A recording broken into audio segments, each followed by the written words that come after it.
The Browns, they're putrid. They're the worst team in the NFL. The season, the 2024 season is over. Lamar Jackson can't win the playoffs. He'll win a third MVP, though, so that's great. Drew Sample is the most important piece of the Bengals offense next year. Go Joe Burrow. He deserves to be MVP. I wish he was the Browns quarterback. Kind of mean that. If you're looking for the most reactionary, silly, and unserious show on the internet, then you're home.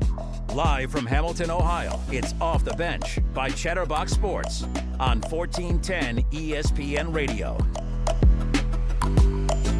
Well, hello and welcome into Off the Bench, presented by United Dairy Farmers. Reed Mouse once again filling in for Justin Kinner here on 1410 Wing AM. In the room, we also have Jacob Tissett, who basically floated in here. Like he didn't even bother touching the ground. He just floated into his seat. Elliot Rearing had a great New Year's Eve. Historic. It was, yeah. The bards are still writing songs about it. It's a shame they let me in. It's a shame they let me into Hollywood Casino on New Year's Eve. It was a magical night. It was a magical night, full of whimsy and wonder. Oh yeah. There was a point, and I hate to do that it. You are very whimsical. I am very whimsical. I did a little skip today. There was a point during that night, and for those of you who don't know, because you don't know my entire life, I went to the casino on whatever night that was, Tuesday night, and we went with a couple buddies, went to the casino. It's our little New Year's tradition. Reed put a little funny note in the chat. Elliot to go to a casino on New Year's, minus 10 million. There's a billion people that go to casinos. And if there was anyone that was going to go to a casino on New Year's Eve, it was you. So we went, and I'm like, we're going to bring in $200, and if we lose it, we lose it, but we're going to have some fun. Well, I hit one of the side bets. Playing blackjack. So basically, if you put little like $5 there and three aces come up, your first two cards and the dealer's card are all the same, you win a special little prize of $500. And from there, it was just downhill. It got to a point where I was just being silly with my money. I was tipping everybody things. There was a blackjack dealer later in the night. I was just like, here, have $25. Nice.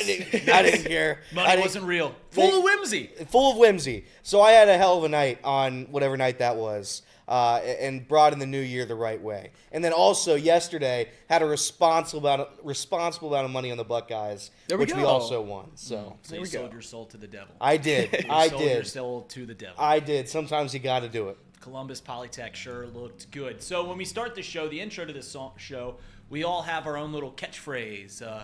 Elliot's is the 2024 season is over. It's not over yet for the Bengals. I believe Jacob's is Lamar's going to win his third MVP, which might happen. Mine is Drew Sample is the center of the offense. We've got a new guy in the room today, and I'm going to put him on the spot. Craig Sandlin in the room, everybody. Here we are. Oh. What's up, everybody? Do you have a little catchphrase? Skyline getting rid of Mountain Dew is blasphemy. There it is. I like it. I do like that. Put it on the intro. Casey McAllister also in the room. Craig, to what do we owe your presence? Yeah, well, it's a winter break down in Memphis, so brought my daughter up to Cincinnati and figured I'd swing by the studio, see the guys, hang out for a little bit. Yes. Got to meet up with Trace later today and catch up with him too. So appreciate you guys letting me crash and picked a good day after yesterday's playoff appearance. I know Jacob's in a good mood today, so I don't have to worry about. Floated in here. Yeah. Chat's connected a few dots, saying, "Oh, Reed's filling in for Kinner. Craig finally made it to the studio." I don't know. They're figuring it out. What's the dots? Kinner and Craig. Kinner's avoiding. Kinner and Craig. Kinner's avoiding. That's all we're saying. Got some beef in the Chatterbox office. I'll tell you that. Nice. Love that. Absolutely. Now your family's from Mason, correct? Yeah, we grew up right by Kings Island. Yeah. Nice. Yep. Is it true that all of the Cubs fans are from Mason? Are you a Cubs fan? Yeah. Me personally, no, but I've seen a flag flying down the street with a Cubs fan, so that W flag getting out there every once in a while. Not too often, but every once in a while it gets out there to hang. It hangs exclusively in the summer. I put it out when we signed Kyle Tucker. My wife was like, "Can you put that ugly thing away?" And I was like, sure. Casey, how have you been ringing in the new year? Good. Very good. Just relaxing at home most of the time, yeah. Just watching a lot of football, yeah. Watch Squid Games. We were Watch talking Squid Squid Games before yeah. the show started. I don't know if anyone else watched Squid Games. We had a talk in here. You guys pro the subtitles, or do you read the subtitles and listen to the Korean audio, or do you listen to the English dubbed? I don't know why you wouldn't listen to the English dub, but that's beside the point. But we got a full show for you guys today. I have a take on the college football playoff and everyone just complaining about it left and right. And I just think that's a little silly. We're going to let Jacob do his little victory lap. We're going to let Jacob just talk about Ohio State. Yay. I have a fun story about Jacob yesterday because he hates the college football playoff in its current format, the 12-team format. And I kept asking him. I kept texting him. I was like, hey, are you having fun? And he would avoid the question and go, no, the 12-team playoff's stupid. This is the worst thing that's ever happened to college football. I was like, no. Are you having fun? And then he would go like, okay, like if LeBron James scores 45 points in the in-season tournament, it doesn't make it good. I was like, whoa. Jacob, are you having fun as an Ohio State fan watching their two most recent games in the college football playoff? And he sends back an audio message. He's done texting. He sent back an audio message. I was driving. It was safe. And he goes, yes, Reed, I'm having fun. Those were the two best games of my life. I feel like I'm floating on a cloud right now. I can't even explain how I feel. Yes, I'm having fun. Is that what you wanted to hear? And I said, yeah. That's all I wanted to hear. I'm just glad that the worst thing that you hate in the world is bringing you so much joy and whimsy, as Elliot had on New Year's Eve. It's put me in a tough spot, if I'm going to be honest. It would have been a lot easier if Ohio State had lost early, and I could just kind of hate the whole thing from afar. But, yeah, these last two games have been a lot of fun. And they got worse in this one, though. 42 against Tennessee, 41 against Oregon. Yeah, no, really going the wrong way. Oregon finished with negative 28 rushing yards. Ooh. Doozy. So it's a double whammy on your takes on college football, on the college football current format, because not only do you hate the playoff format in which Ohio State has won by $1 billion in each of their first two games against fan bases that you don't care for a whole lot. Yeah. The thing that you always bring up, the old classic bowl system, the games, your other team who just happens to be a powerhouse in national football or in college football, Alabama lost historically bad Michigan team. Real bad. And second of my teams to lose to a historically bad Michigan team. So a hell of a year, rang it in with a loss to Michigan in the Rose Bowl, ended it with a loss in the ReliaQuest Bowl. And the only thing I could think the whole time is Jalen Milroe playing bad enough he's going to come back?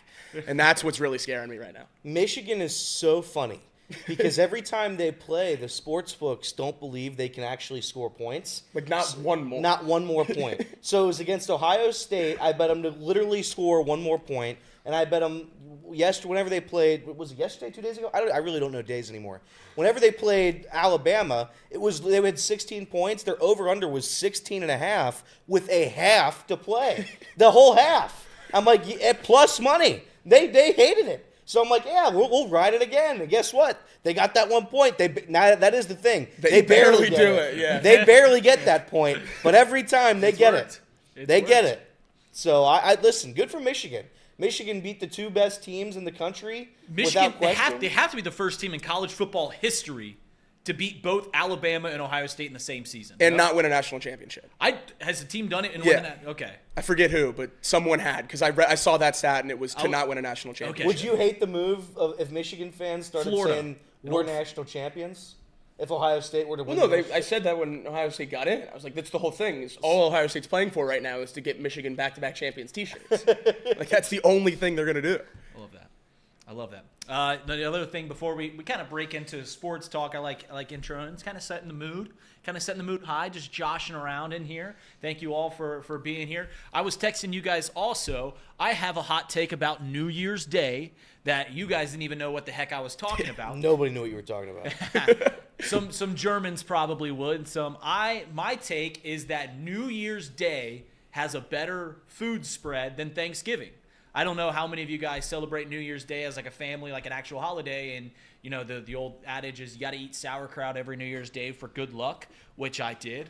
And you guys have never done, which is probably why every year has been bad for you guys. Maybe you should sprinkle in some sauerkraut on New Year's Day. But you get sauerkraut, you get pork, you get dumplings. I will take that head-to-head against Thanksgiving food any day of the week. So that's my hot take. And you eat that every year on New Year's? At New Year's Day. Pork, dumplings, sauerkraut. Yeah, never once. Never once. It's like Labor Day. It's like New Year's Day. That holiday ranks so far at the bottom of holidays that it's like not. The only good part about it is as elite sports. That's the only part of it. New Year's Day is the only holiday that gets overshadowed by the day before it. Yeah, that's Like, true. It's like no, like Christmas Eve. Like and that's when Santa comes. New Year's Day stinks. I'm gonna say New Year's Day stinks. What don't It's you a like bad about holiday. it? What don't you like about it? Well, because it's always in the middle of the week, and then it's always It's in the always middle of the week, end. 5 out of the 7 years. Yeah. It's always it's It's Like every other holiday that's on a given day of the calendar. no. Thanksgiving's Just like Thanksgiving's Christmas. always on Thursday, guy. Which is in the middle. Christmas. Thanksgiving's always Christmas in is the middle always of the on week. the 25th. That's the same as New Year's. It's midweek at 5 out of the 7 years. Let me continue with For that us point. people in the workforce, Elliot, we appreciate that it's midweek every year. No, in the middle of the week. That's Yes. better. You get a day off of I work. get days off. Yeah, but it should always be on Thursday. It should always be on Thursday. I was gonna say time out. He's like, well, we're talking about what holidays are in the middle of the week. He's like, yeah, Thanksgiving's on Thursday.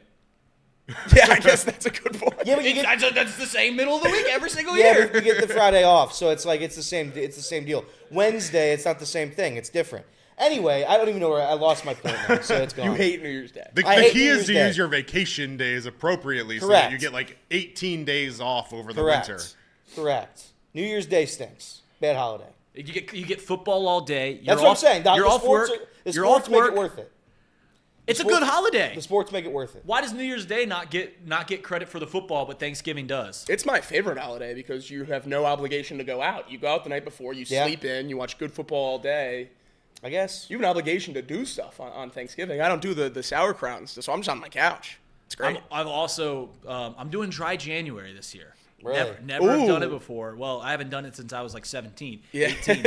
But dry January this year. So we're gonna test it out. It's gonna be really tough on old Roo if the Bengals make the postseason. Like I've already actually put that addendum in my dry January that if the Bengals are playing at Highmark Stadium in a couple of weeks, We're gonna. you get a little cheat day. Of I'll course. let it bleed into February. I'll match you. I'll try wet January. I'll try to drink every day this month. Nice. Well, I know your resolution was to be a little bit healthier. That'll go a long way. That will. You'll be surprised. You might lose whatever weight you want to lose before the end of January if you actually stay dry. When I said healthier, certainly I want to lose weight, but it's not even like about that. I just feel like I just don't feel very healthy right now. So I just want to feel better. And dry January is certainly going to get me there. But all right, let's get this show officially underway. We're going to take a short break. When we come back, we're going to have Elliot's headlines here on Off the Bench, presented by United Dairy Farmers, 1410 Wing AM.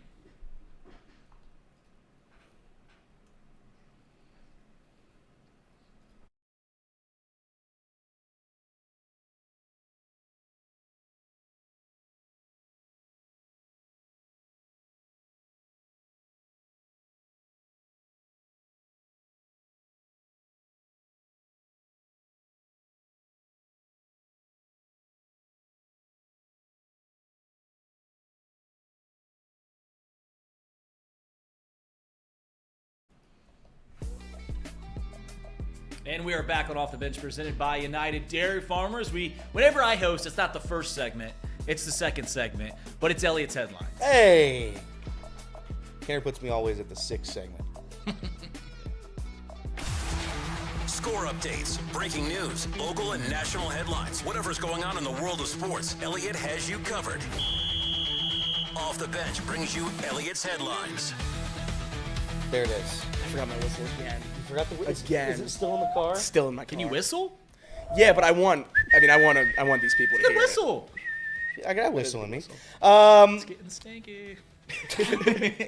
Headlines, Pro Bowl rosters. So, Pro Bowl roster is set. The Ravens, we were talking about this before the show, they led the league with 9 players selected to the Pro Bowl, including Lamar Jackson, Derrick Henry. The Lions, they come in with 7 players, including Jared Goff, starting quarterback in the NFC.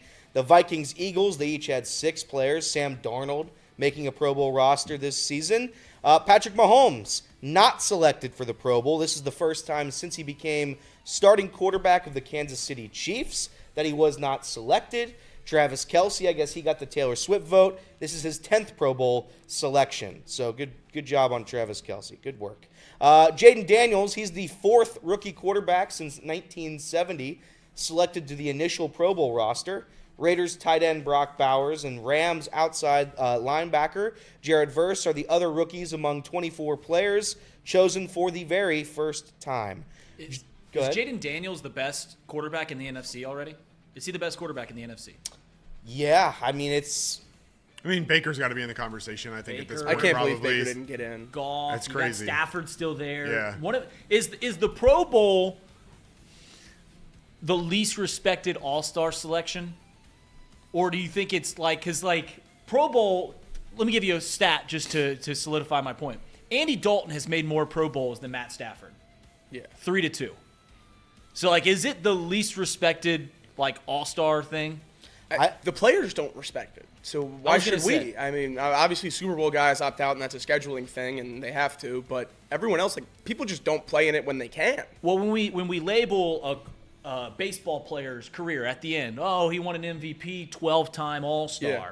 When we do it with the NBA, LeBron James, 24 straight All-Star game appearances. And then we get to football, and you're just hey, 7-time Pro Bowl. It's brought up, but it's really not at the same time. I mean, the fact that baseball's All-Star game selections happen before half the season even happens is insane. I make the same joke every year, but we're 20 games into the season. Time to start making your votes for the All-Star game. yeah. That's crazy to me. So the fact that we even lean on All-Star game selections for baseball in a league where half the season isn't counted is, for me, the least respected. But It's definitely Or the should most be. flawed, but you're right. It should be, and I'm with you because I've long said that we have the Silver Slugger, which I guess is kind of like the end of the season All-Star thing, but it really is silly. As a Cubs fan, Kosuke Fukudome was back-to-back All-Star game starter because he's batting .340 at the All-Star break, finished the season batting .250 both years. Back to Elliott. Well, it's also too they don't even try to play the sport anymore. So it's the NBA is in the same sort of boat where it's also not really basketball. They just run around, make layups, and hit 50-footers. That's essentially the intent. This game is That's now the NBA flag game anyways. I mean, that's true. It's now flag football, and it's really that nobody cares. If they play on, I think it's a shorter field too. It's a shorter field, right? Yeah. So it's You can bet on the mini games though. yeah, it's silly. They don't even It's- go out to Hawaii anymore, right? No, it's not Hawaii anymore. So it's gone way downhill. I'm okay if they never played it again. I will never watch that game. I have no interest in seeing it. Usually the mini games and stuff that happens during the weekday. they don't even play a game anymore. It's all just the games, mini games. Yeah, it's not. It's I'm out. The big thing is the flag football game. Dodgeball is the Dodgeball. final event. Oh, now. is it? Yeah. Dodgeball is the final event? Okay. So that's pretty terrible. Bengals, though, Joe Burrow is the backup to Josh Allen. Josh Allen starting for the AFC. Joe Burrow the backup with Lamar Jackson. Jamar Chase is the fourth wide receiver to be selected in each of his first 4 seasons. Nice. That's something. Trey Hendrickson named a starter as well. Chase Brown and Orlando Brown are alternates. So those are your Bengal Pro Bowlers. T didn't play enough, presumably. Did not play enough. I mean, he's got 10 touchdowns, 1,000 yards. I thought he could have snuck in there as an alternate for sure. Yeah, But that's impressive. But Trey Hendrickson, he's now a Ford in all 4 years. All 4 years he's been in Cincinnati. He's been a Pro Bowl. Not bad for a guy that everyone laughed at us for getting. He's just a Cam Jordan sack stealer, just a merchant of stealing them. Trey Hendrickson, and what a signing. Case now we're talking about before the show. Is Trey Hendrickson going to lead the league in sacks? He's tied with Garrett there for the top, and then Garrett versus Lamar Jackson, and it's Trey Hendrickson versus Russell Wilson. So we'll see who finishes on top. This would be the first time ever he finishes on top? Yeah, it's probably going to be the first time he gets first team All-Pro if it ends up being that he gets the league in sacks. So we'll see. Yeah. We'll see. Good season for 3 players in the Bengals. How about that? 5 players. Boise State. We'll go to the college football playoff. Boise State, they fell to Penn State New Year's Eve, 31-14. Ashton Genty, 30 times for 104 yards. I knew watching that game, it's just if you fall behind, your game plan doesn't work. Yeah. It's just never going to work. So Ashton Genty fell short of the all-time rushing record, I believe, as well by a couple yards, 30 yards or something. So Boise, memorable year, had the best player in the country, in my opinion. Me too. Didn't work out. I think a lot of people are trying to detract from Ginty just because of that game. And, 100 yards, didn't get the record, his worst output of the year in a single game against probably the best team he played all year. And if you watch that game, like, he didn't have a chance. I mean, he was getting hit behind the line of scrimmage every single time he touched the ball. He broke an insane amount of tackles. He's the only reason they were within striking distance. I know Madsen threw the ball well, but he had a good game, and he wasn't playing with an NFL O-line, and he was going up against an NFL D-line, and they hadn't played a rushing defense in the top 50 this year, and Penn State ranked 6th. So the fact that he was able to still get 100 yards with the help around him, I think that cemented him as a surefire first-round pick. Admittedly, for someone who hasn't watched Genty play live this season, the college football hater in me was like, this guy stinks. But as you established, Elliot, you get behind with your game plan as Boise State. You're not giving yourself a whole lot of chance to win. And I'll say this. If you're a small school that sneaks into the college football and your game plan is winning in the trenches and ground and pound, you're probably never going to win. Like, the only way that you're going to win those games is finesse and all these things. You're slinging it 60 times and trying to exploit the guys on the perimeter because, as we know, when it gets to the big school versus the small school, the biggest difference is the guys on the line. That's the biggest difference. It'll always be the biggest difference, and it's why they win the majority of the games. 100%.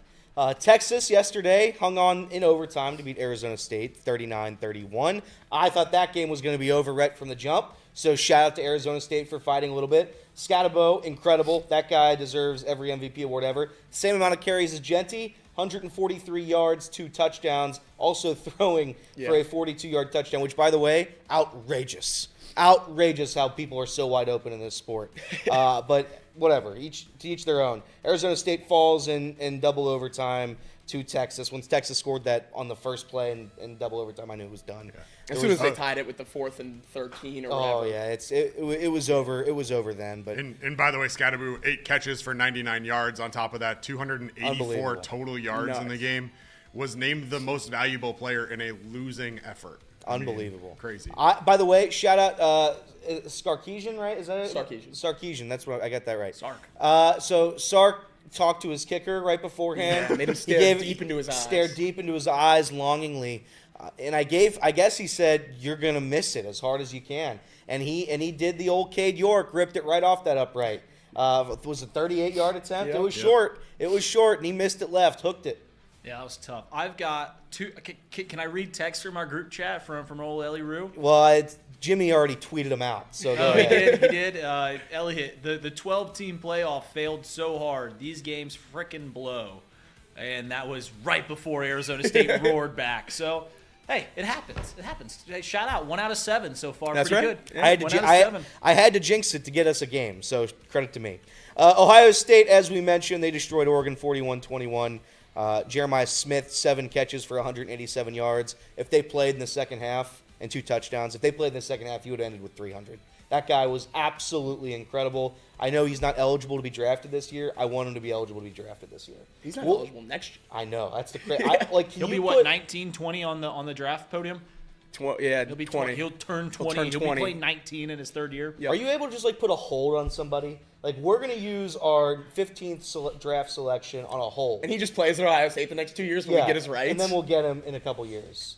Would be ridiculous. Is it really? Yeah, hockey, you basically draft rights to players. So they'll I would do that. Play in the minors and all these other things. And, yeah.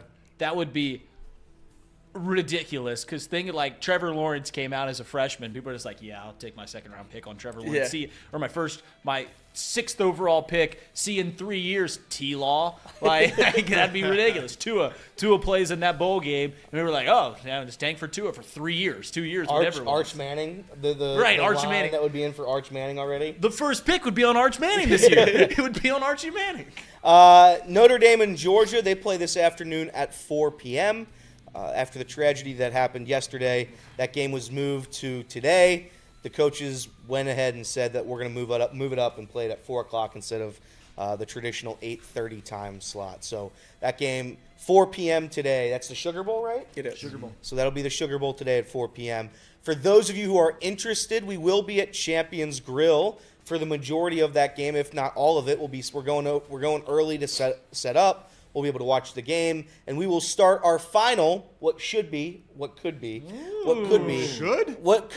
I messed up. I heard it. What could be our final show at Champions Grill. That's Champions Grill with an E. and that's on Work Road within E, Craig's on it. but no bar. That's right. That's right. But So there is a bar. There is a bar, but not it's in the not. name. It's Not in the Champions name. Grill. Right. It's Champions Grill, both with ease. We just don't want to be confusing.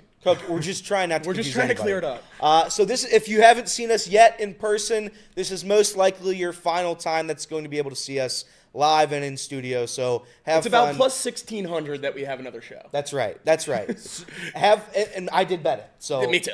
have fun with us tonight if you want to. We are going to start. I talked with Tim, our guy from Champions. We are going to start the game whenever the Notre Dame Georgia game ends. Start the show unless it is a blowout. If it's a blowout, we'll start at normal time. College football, so it's a 50-50 shot of it just being a 30-0 game. 50-50 is pretty generous What's 1 out of there. 7? 1 Yeah. and 7, yeah. I don't want to be a red herring, but we've been in that kitchen. We have. It's Champions Grill. That was a flat top stove. Yeah. Is there not even a grill? Oh, no. Well, the E in grill doesn't mean that they Like have an an actual grill. like so propane grill. I Yeah. think they need to put a grill in there, like just one of those like tailgating grills. It's never on, never used or anything like that. Yeah, a George Foreman. Just put a George Foreman in the side, plug There it you in, go.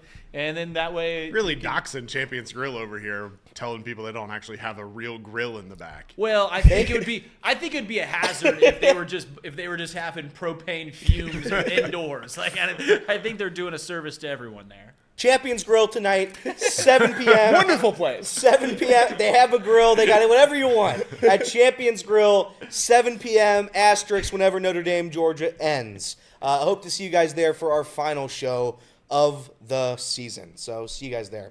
You once again said final show. You're really Final show. really backing into this being the final show. College basketball. Bearcats, they fell to unranked Kansas State on Monday or Tuesday, whenever the hell that was. 70-67, it was Monday. Their next game will be against Arizona Saturday at 2:30 in Cincinnati. So go to the Bearcats game, watch them lose to Arizona, and then you go take on the Bengals and watch at a bar and watch them lose to the Steelers. So When are the it would be a heartbreaking day for me on Saturday. When are the Bearcats going to compete in the Big 12? Xavier, they dismantled Seton Hall on Tuesday, 94-72. They take on Georgetown tomorrow. We had Coach Miller coming out and saying that Zach Fremantle's season might not be over yet. There's still a chance that he comes back at some point this season for the Muskies. So if they're able to hang on a little bit, maybe the Musketeers will be able to fight for the tournament. That was going to be the first Xavier game. I fully intended on going to that game all week long. I wrongfully assumed, based off the way that Xavier's been playing, and it's not a marquee Big East game, that tickets were going to be $10-15. I checked on Game Time the morning of, like $70. So I was just like, all right, I guess I'm going to watch this one. And then, surprise, it was on Peacock. So you didn't watch it. Didn't get to watch that one either. So so be it. Peacock stinks. Kentucky, they beat Brown 88-54. I only do that because I got special requests to mention Kentucky scores whenever they play. So they beat Brown 88-54. What conference? What league? The Ivy League, historic. Yeah. NBA news. The Kings, they came back to beat the Sixers last night, 113-107. I watched that game. I don't usually make a habit of watching NBA games, but the terrorists took away my football, so I'm going to go watch the NBA. Nuggets crushed the Hawks 139-120. The Rockets take care of the Mavericks 110-99. Jaden Ivey left on a stretcher after a collusion with Cole Anthony in their 105-96 win over the Magic last night. NFL news. Aaron Rodgers said this Sunday could be his last game, so it could be some extra motivation to beat the Dolphins. He is one touchdown away from 500, so maybe Aaron Rodgers beats the Dolphins. Saquon Barkley will not be playing in his final game of the season, making him 101 yards shy of the single-season rushing record. I don't think he was bummed out. From everything I read, that he was fine with it. Brock Purdy will end his season injured. Right elbow contusion will sideline him for the final game. Those are your headlines. What a way for Aaron Rodgers to go out, eliminating the Dolphins from the playoffs, going up against the daunted Tyler Snoop Huntley. When did he start going by Snoop, by the way? I don't know. That's been his Instagram handle for a while. I never saw Snoop, and then all of a sudden all the pundits were tweeting out that Snoop was going to start, and I was like, Snoop Dogg's coming in for the Dolphins? Like, what's happening here? Yeah, I've DM'd his Instagram a few times. Yeah, you sure have. So I knew it was Snoop for a long time. But Another noted Pro Bowler. He is a Pro He's Bowler. a Pro Bowler. That's Pro Bowl QB. That's right. That was the year that he made it over Joe That's- Burrow because Joe was that's playing in the right. Super Bowl. That's right. Yeah.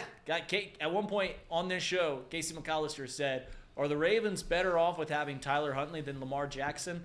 We'll touch on that and more. I'm just kidding. We're going to go college football playoff when we come back here on Off the Bench, presented by United Dairy Farmers 1410 Wing AM.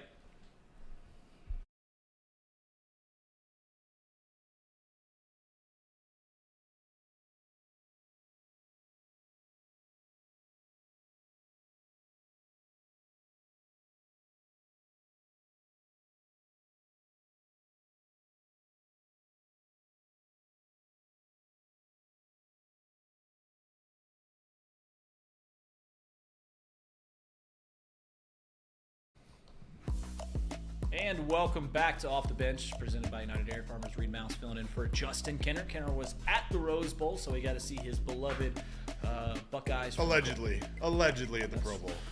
Hey, I wasn't going to throw any conspiracy theories out. A lot flying around this time, but was allegedly at the Pro Bowl to see his beloved Buckeyes of Columbus Polytech play against Oregon. I didn't see. Did he tweet out his typical Bud Light photo from the stands, or Was it frozen from Pasadena? It might have been. Yeah, I heard it was cold out there. I did see some pictures from his seats. He was in a good spot. It's tough to look like a bad spot in that stadium, though. It's so beautiful. Yeah, a lot of UCLA games are beloved there.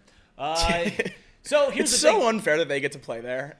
No one goes. It's 90 minutes away from campus. Yeah. It's quite literally like if the Buckeyes played in Cincinnati. Yeah. That's what It it's is. like. It's 90 minutes away from their campus. Just absolutely ridiculous. But I get on Twitter, and it's no secret that I'm not the biggest college football fan. And part of that's because in my household, no one grew up a Buckeyes fan, and no one really was cheering. Obviously, I'm from a Catholic family. Notre Dame all the way. Like, if I do root for somebody, it's Notre Dame, but it wasn't appointment television to be watching college football every single Saturday. So I never fell in love with the sport, much like many of you did. But I've kind of cultivated a take that is partly based in spending so much time around Jacob Tissett, who college football is by far his favorite sport, is that no one hates college football more than college football fans. Constantly complaining, and it seems very similar to what you see in baseball, that these two sports are so heavily wrapped in tradition and all the things of decades past, and that's what makes it truly great. Everyone tells me how great college football is, and to their point, when the dominoes align, you get a top 10 matchup in a historic stadium, and then you get the upset. It's truly the most beautiful sport that this world has to offer. When everything aligns, it is truly great. But everyone's looking at this college football playoff. We're 7 games into the 12-team format, and we've had one good game, and everyone's saying, what an abject failure this is. Every single game's a blowout. And to that, I'll simply ask, have you watched college football before? Almost every single game's a blowout. This isn't abnormal what's happening in the college football playoff. This is what college football is. You sit down for a big game and you just kind of hope. You cross your fingers and you go, I hope this is a good one. But it rarely is. And it doesn't make it the worst thing. The way I will describe it is, the closest way I can describe it is, it's kind of like betting parlays, right? Everyone tells you, hey, you can't win money betting parlays. You put 12 out every NFL slate, and you just hope that you win one. Some 8-legger, 40-1, that's what you're holding on to, and you'll hold on to that one for months to come. Hey, remember a couple weeks ago when Dalton Schultz scored the touchdown to hit my 8-leg parlay? I won $450 on an $8 bet. That's what college football is. The majority of the time, they're stinkers. They are. We can get wrapped up in tradition. We can get wrapped up in all the beautiful pomp and circumstances I'm often told about college football. But the majority of the time, it's a 2-3 touchdown game. And the college football playoff is no different.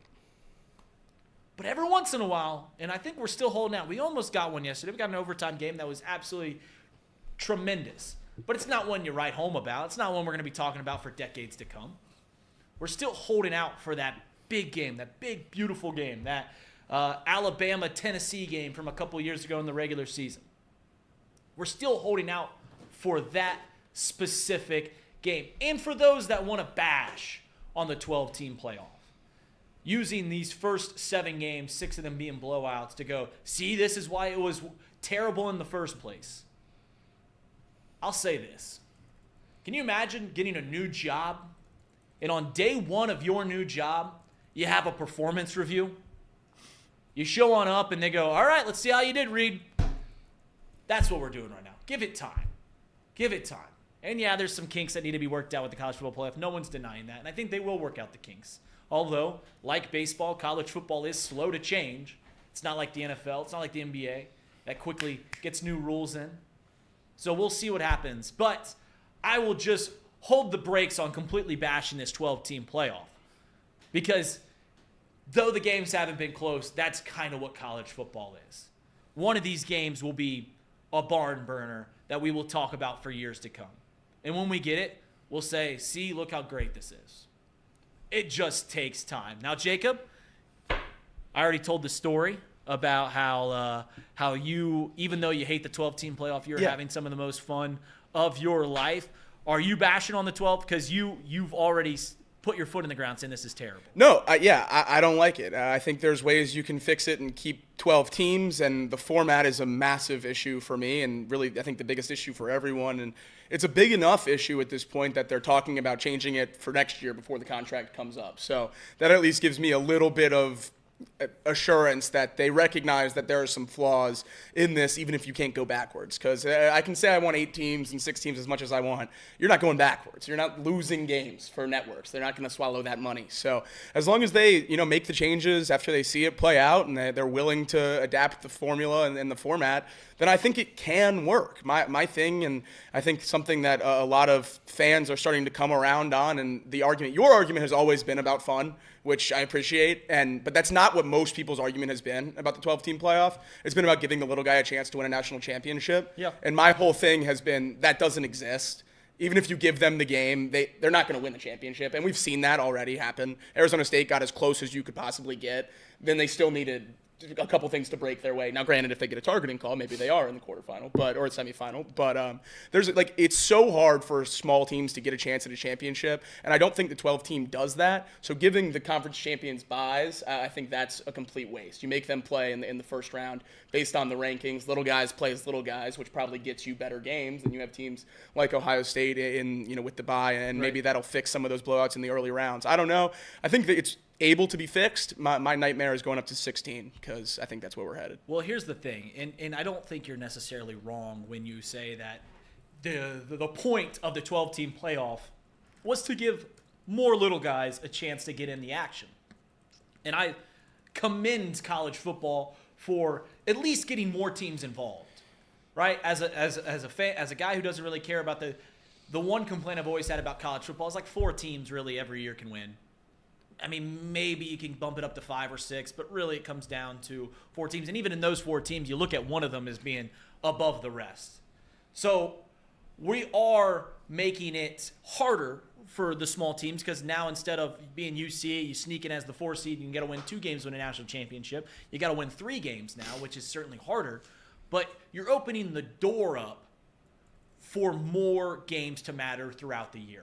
You're opening the door up for an Ole Miss team that's already lost a game to all of a sudden be playing in November with a chance to keep kind of hopes alive. Yeah. And maybe it's an illusion of actual championships. And to that I would say, though I agree with you, it is an illusion. It is making it harder for these small teams. I don't think it's the end of the world to at least give them a shot. Like, I don't think it's the end of the world to say, all right, yeah, is it stacked against you? But more games are going to matter on a more significant, more common basis. Elliot? And this is where, like, Reed and I have had this issue with college football for a while. It's a lot of the games just aren't competitive, and it's kind of the way the sport has gone for a long time now. College football playoff, the 14, there were a ton of blowouts. So many blowouts.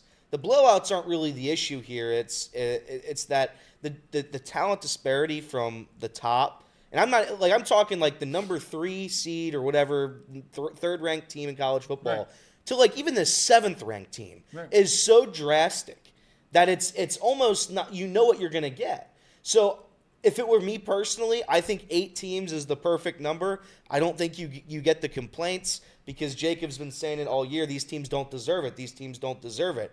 And it might be true. You could make the argument Clemson certainly didn't deserve it. SMU certainly didn't deserve it. You can make those arguments. Ohio State maybe didn't deserve it. I absolutely throw those teams in there. So, and it's not even, and it comes down to whether or not you want to try to make this like March Madness, or if you're going to try to make it at least just a little bit better than what you already had it. Because I don't think you can go March Madness, and that's 16 teams. You can't do March Madness for college football. I think you're seeing that. The talent disparity from 16 to 1 is so insurmountable that you can't do it. But I think if you did the top 8, I think that's the best way to go. Because you're going to get blowouts no matter what. Mm-hmm. Ohio State was always going to play Oregon. Oregon was going to play somebody was going to get blown out in the 4-team playoff this year. That wasn't going to change. Because Oregon just didn't have it today. That's a fact. Maybe all the weeks off did it to them. I don't know. Either way, Oregon was going to get their brains beat in by somebody. It just happened to be Ohio State. I think that the way to go going forward is to not complain as much as everybody does. And I did complain yesterday because it did seem like we were trending in the direction that every single one of these games was a blowout. Every single one of them. And it just can't happen like that the first time. I commend college football for trying to be different. I asked for this. I asked for an expanded playoff after what happened to Florida State last year. And I got it. It just probably hasn't gone the way we all hoped. I think there's been good things about it. I think expanding it just for the sake that teams get a home playoff game, I think that's worth it alone.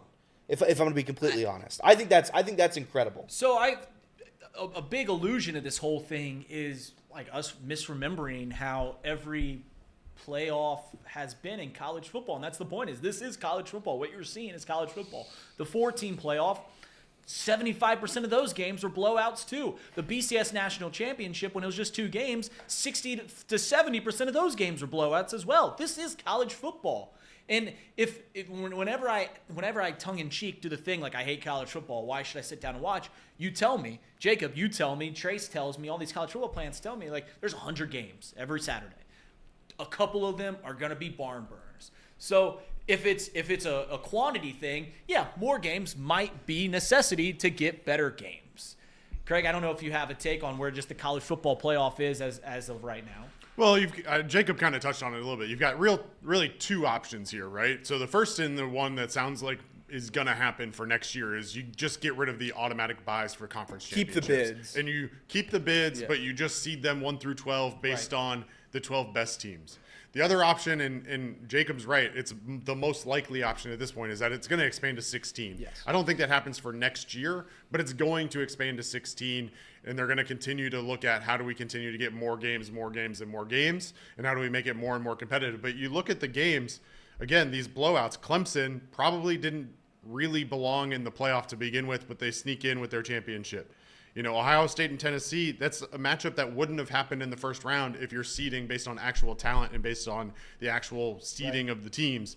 SMU, did they even deserve to be in? And I think part of the conversation for the committee is deserving versus best, right? And that's the same conversation that we've been having for so many years with the College Football Playoff Committee is, are they putting in the 4 most deserving teams or the 4 best teams? Because what's happening with this 12-team playoff is that they're putting in the 12 most deserving teams and not necessarily the 12 best teams.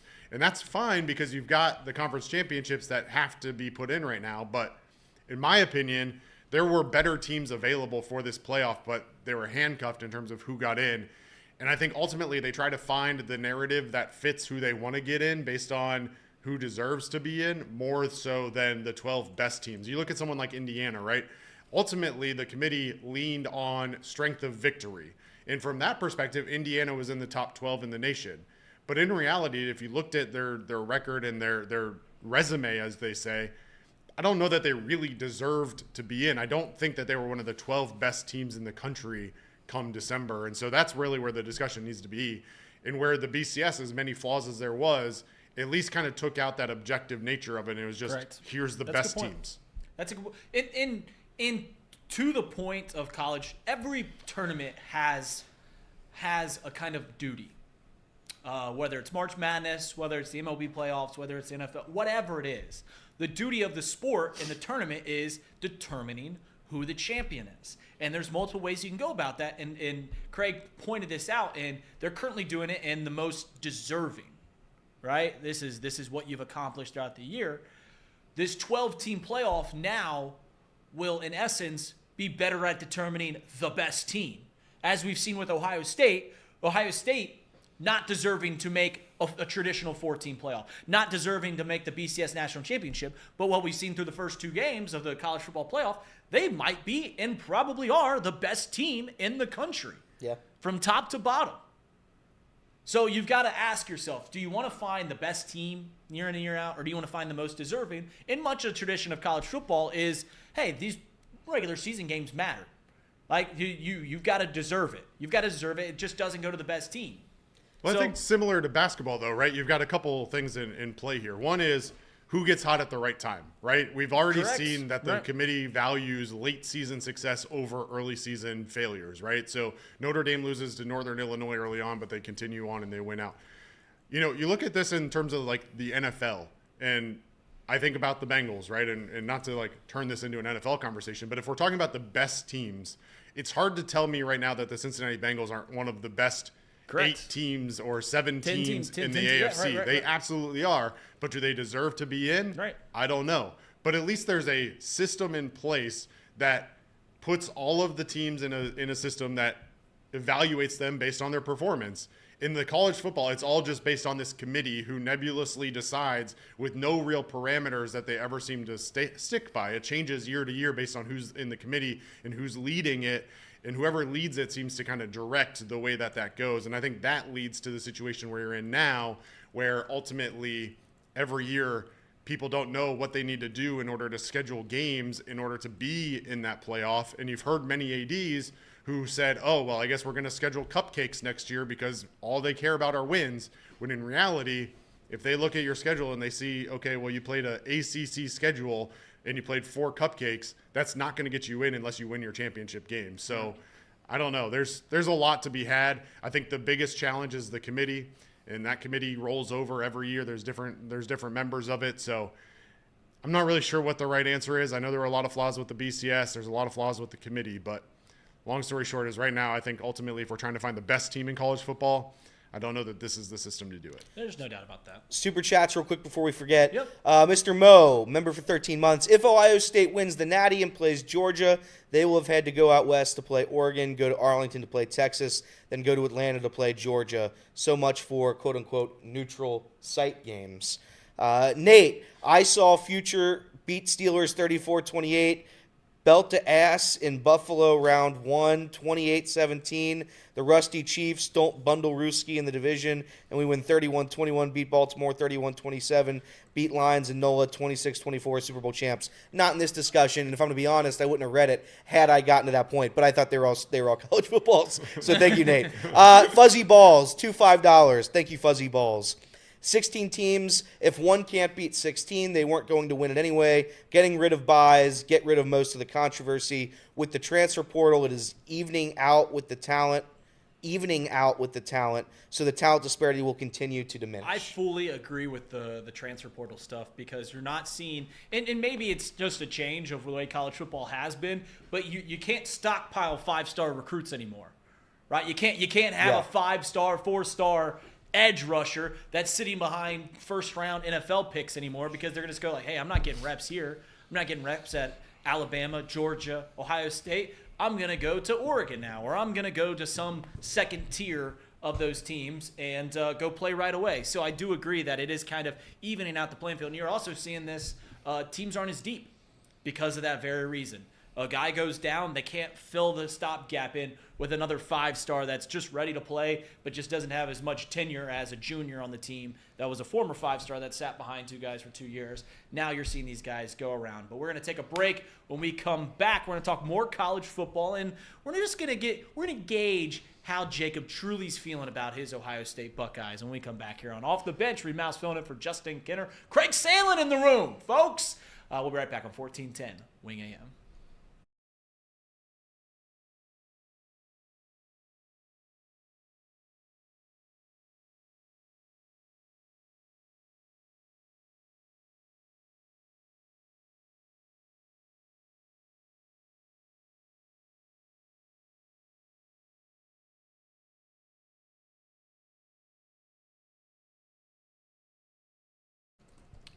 back to Off the Bench, presented by United Dairy. Farmers Reed Mouse, Elliot Reiner, and Jason Tissett. Casey McAllister, Craig Sandlin. It's a mouthful because we got a packed house in here today. The final thing I'll say before we shift topics, talking about just kind of playoff formats and everything. Think long and hard about every playoff format that you know, March Madness, baseball, and everything like that. And think about two things. One, what would be the best way to determine the most deserving champion, and what would be the best way to crown the best team? Because if you look at baseball, the best way to do both would to not have the playoffs. Just play the World Series between the winner of the American League and the National League. If you win 110 games, you shouldn't have to win two playoff series against 84 win teams. That's just how it is. But we like to make things a little spicy in all sports. But as people constantly put out, college sports is not pro sports. Elliot, you had something? I saw David Shaw's comment in here, and he added Jacob, and he said, at Jacob, aren't there blowouts in the NFL too? I see that a lot because it's like NFL versus college football. Which one's better? And I think it comes down to this: when you have the NFL playoffs, everything figures it out by themselves because the schedules are the same roughly. I mean, there's the same sort of schedule with every one of these NFL teams. You get 6 games against your division, which are a little easier, and it's tough for us in the AFC North, but it's easy if you play in the AFC South. And I don't want to speak for Jacob, but one of Jacob's big points this season has been you have to figure out a way to even out these schedules, or none of these games really have a justification as to why you're there. There's no true balance in any of it. College basketball, you play 30-something games before the tournament. There's a way to figure all this out, except in college football when you have a team like Indiana, as Craig mentioned. Indiana had a great season from Indiana's standpoint, but for a school like Alabama or Ohio State, who did Indiana play this year? Nobody. They ran up to score against teams I've never heard of, and then they played Ohio State and got blown out of the gym. Shout out to Ohio State for scoring in the last second as well. So I don't like...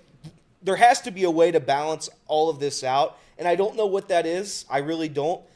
I think at some point you're going to see the super conferences play in their own little world, and you're going to see the rest of Division I college football play, and we'll call it College Football B, and they'll be behind them playing for their national championship. Because I just think it's too different. And they schedule these games 5 years in advance, so then by the time you get to the moment, there's no way to regulate these schedules. There's no way to balance everything out. It's just too hard with the amount of games that college football has, which is only like 10 or 11. And it's like, what can you really do at that point? If you get rid of the conference championship game, it's hard to judge. And if we get back to Craig's point, which is it the best or is it the most deserving? I have a fundamental issue with just saying Ohio State's the best team in the country when they have 2 losses on the schedule. You can't tell me that.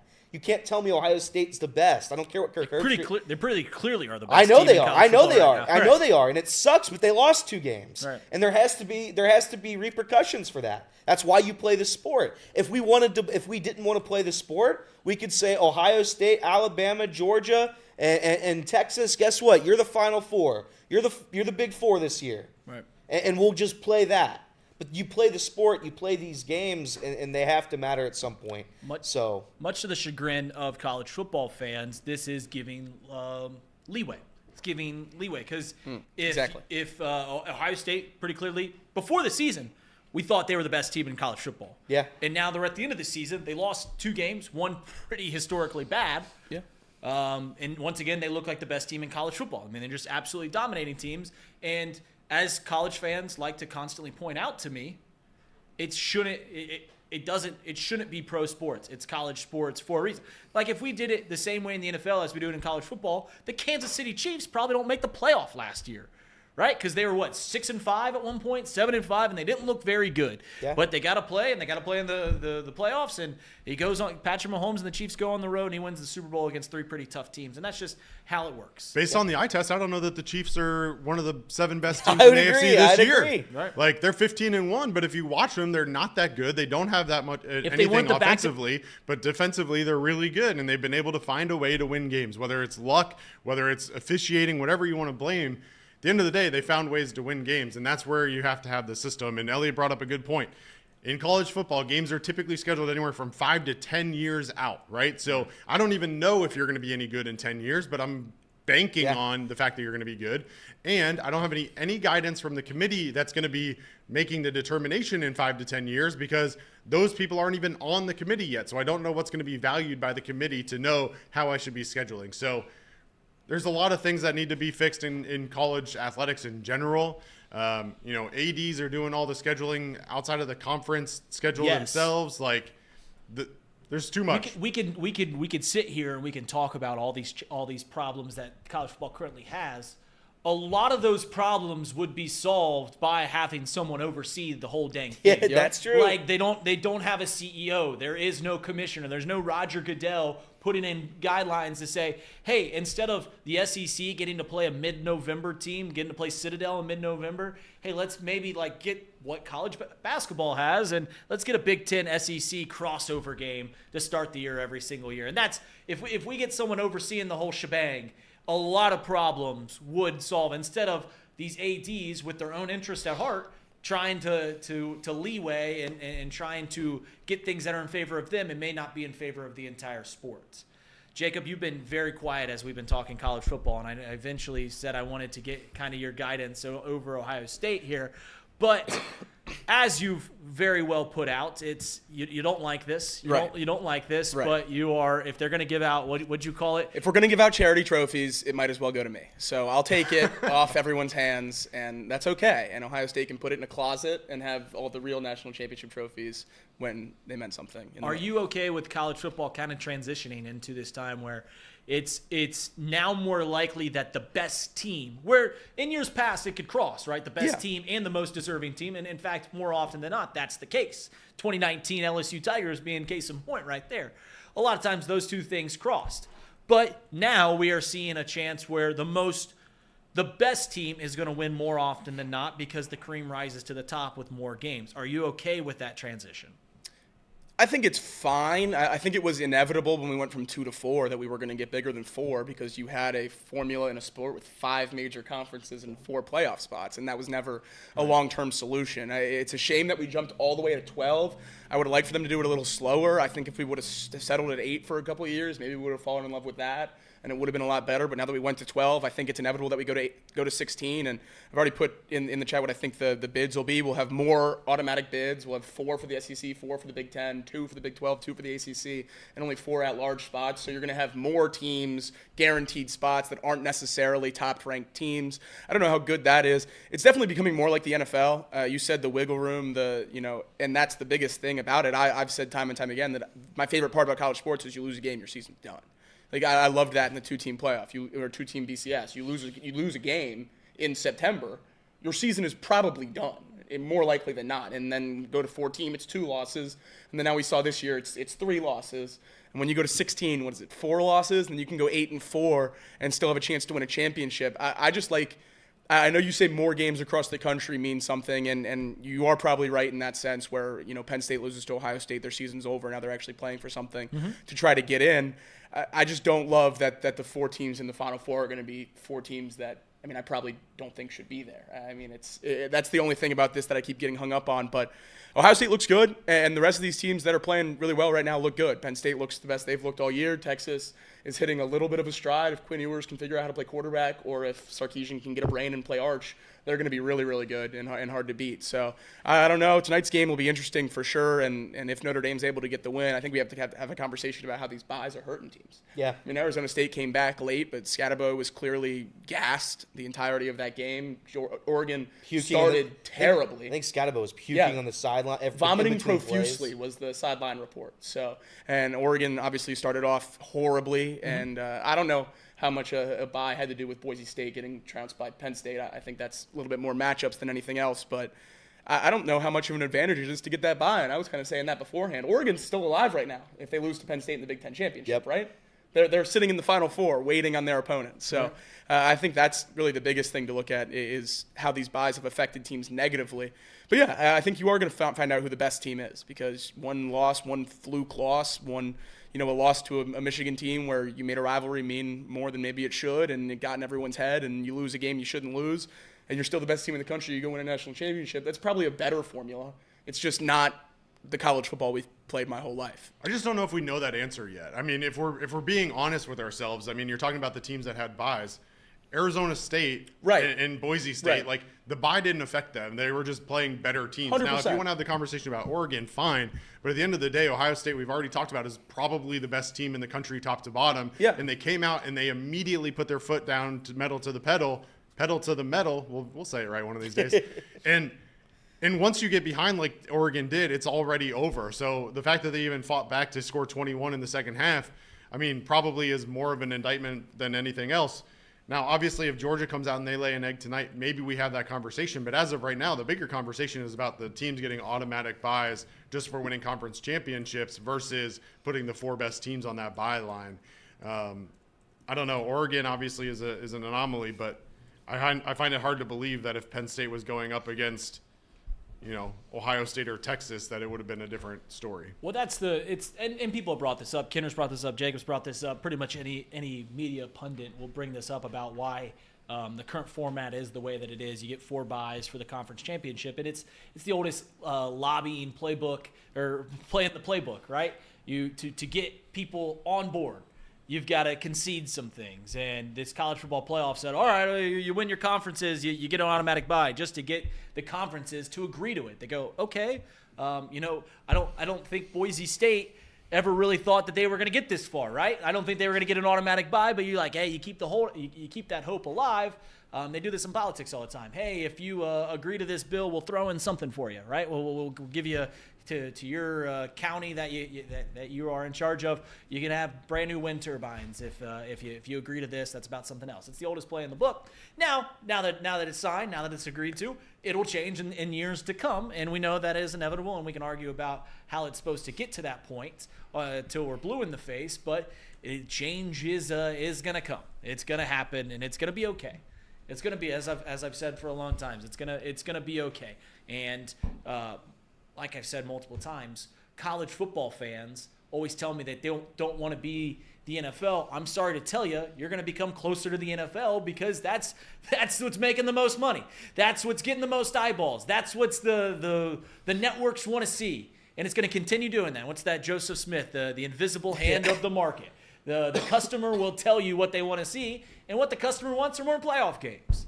It's why the NBA's expanded. It's why the NFL's expanded. It's why the MLB's expanded. It's why college football's expanded. That's why March Madness is going to expand, because we're going to have more playoff games, because it generates more money. We can argue about whether that's good or bad, but that's just what it's going to be. And I will say, as a huge fan, as most people that are in this chat, as everyone that's in this room is, I'm a huge fan of the NFL. There's worse things to model yourself after. There are worse things, right? There's a reason that it feels like everything the NFL touches is gold, and that's because it's a pretty dang good product right now. And maybe we need a little bit more of that. But we got another super chat real quick. If we want to get Jacob's take on this, if Ohio State wins this Mickey Mouse national championship, Mickey Mouse, my words, not theirs, how many more times can Ryan Day lose to Michigan before his job is in jeopardy, Jacob? Oh, well, Elliot and we actually covered this over the weekend, because I'm finally starting to think national championship. They look really good. I've gotten over the Michigan loss a little bit, and I said I want to wait till Ryan Day grabs the trophy off the base that it's on, and as soon as he goes up with it, that's when I want to fire him. So as soon as he hoists the trophy, you get a picture, and then his face, oh my God, they fired me? Yeah, that's when I want to do it. So hopefully he doesn't get to lose to Michigan ever again, because I would fire him as soon as this season ends. Do you want Ross Bjork? Is that how you pronounce it? It is. Ross Bjork. Do you want Ross Bjork to have one of the old comedy show hooks? Yeah. Like he holds the trophy up there, and he pulls him off screen. He pulls him off the podium. Chris Fowler. Ryan Day, here, congrats on being the 2025 national championship. Glass shatters. Oh my God, that's Ross Bjork's music. And he just decks Ryan Day and fires him. That'd be awesome. The Stone Cold Stunner. Yeah. Just Ross Bjork 316 says, I just fired your butt. I just fired your tail. But I believe that's it for segment 4. I believe we gotta go to a break. When we come back, we're going to talk probably more college football. We're going to get into kind of the Pro Bowl selections later on in the show. But Notre Dame, Georgia playing in the Sugar Bowl tonight. That when we come back on Off the Bench, presented by United Dairy Farmers, 1410 Wing AM. That was good.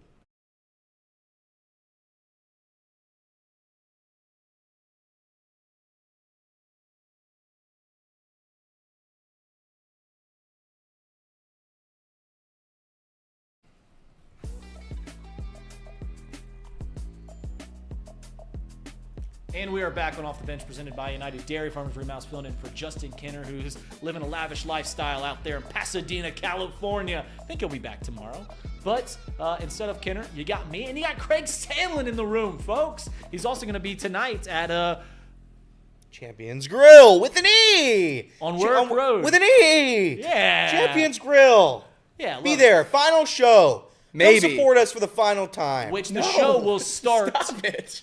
The very last time. Ever. On Monday, Ever. on Monday we did the show, and Elliot was all on board with the Bengals making the postseason. Was completely sold. The Bengals were getting there. All it took was a flipping of the page into the new year, and now you get to say the season, the 2025 season, is over, and that's what he's calling here today. But the show will. Let me ask you this: bigger chance. There's 3 outcomes that need to happen. Which outcome is the least likely to happen? Probably the one that's an 11-point underdog. I disagree. I don't think so. The hardest thing to happen is the easiest thing to happen, and it's the Jets. I think it's that one too. Yeah. I think it's that one too. I think that's the one you don't even think The about. hardest thing to happen is always the easiest thing to happen. I agree. Well, also we're notoriously really good at a Creasier Stadium. Right. Yeah. No. We've been in prime favorites time. a lot. Yeah. I mean, we always whoop the Steelers' tail, as you know. I'm not scarred from our relationship with the Steelers over the year. But that show tonight at Champions Grill will start directly after the Sugar Bowl, or maybe on time if the Sugar Bowl does its college football thing and is a 40-point game. But the Sugar Bowl is tonight. It got moved, got flexed because of a travesty. Hopefully it's going to be – they tell us everything's going to be safe. I'm not sure what's going on in the world right now. I'm not a conspiracy guy, and I'm not going to get there right now, but I'm a little worried about what's going on. But I truly hope there's a day, and not that we're going to go down this route, but you have to talk about it a little bit because it's the reason they didn't play a football game yesterday. I truly wish there was a world we would live in where you didn't have to be worried about a terrorist attack when you're out with your family trying to celebrate a New Year's Eve, New Year's Day, trying to celebrate a holiday with the family, watch a football game together. I wish there was a point in this country where we didn't have to worry about terrorist attacks every time you go to a big event. But that's unfortunately where we are. It's horrible what happened yesterday. I don't know. I could understand if these players and or coaches maybe aren't in the right headspace for a football game today, because I think it's a shame truly what happened.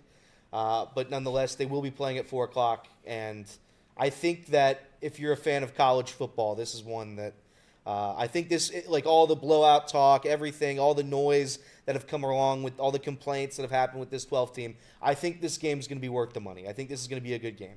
Well, yeah, because Notre Dame always shows up to these big games. That's right. That's so what they say. it's likely that will be the case. They're 1-point favorite. It's a pick 'em, but It depends on where you look. Yeah. right. Notre Dame, I think on the books that I constantly use, are the favorite. So it's a pick 'em, and the look ahead lines have whoever wins. It has a pick 'em for the next game as well against them in Penn State. But Georgia, Notre Dame, your take on tonight's game? Who do you like, Jacob?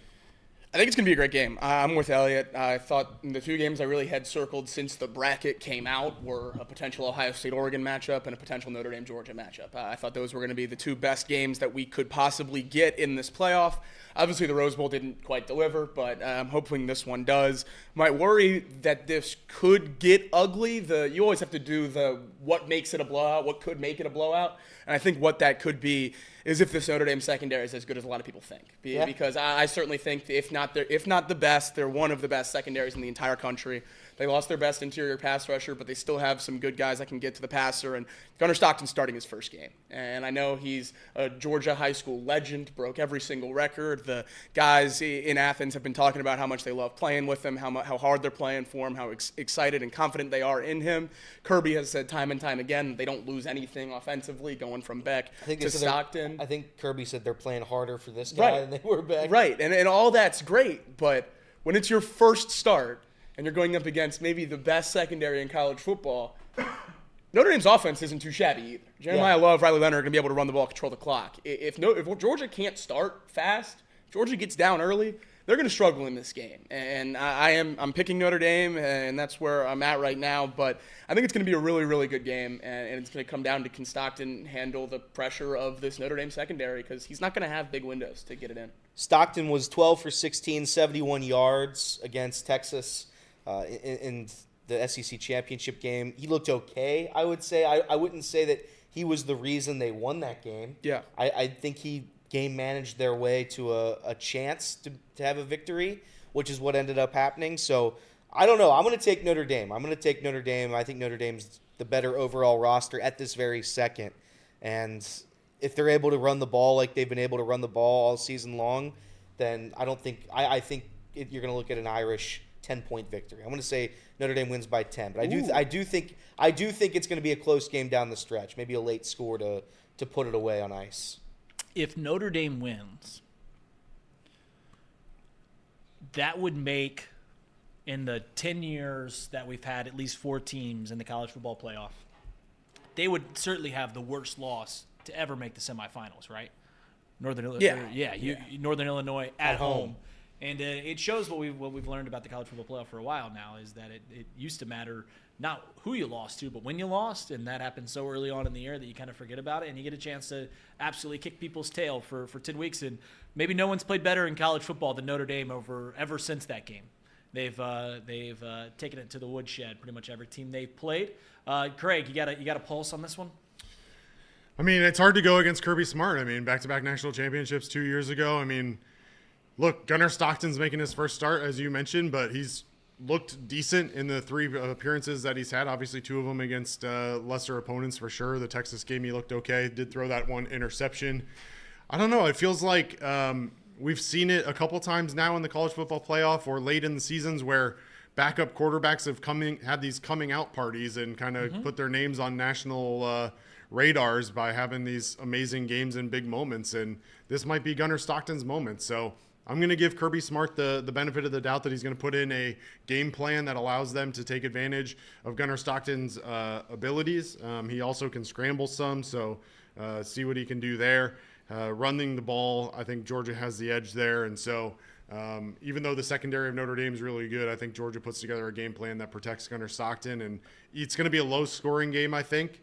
But ultimately, I think my money's on Georgia right now.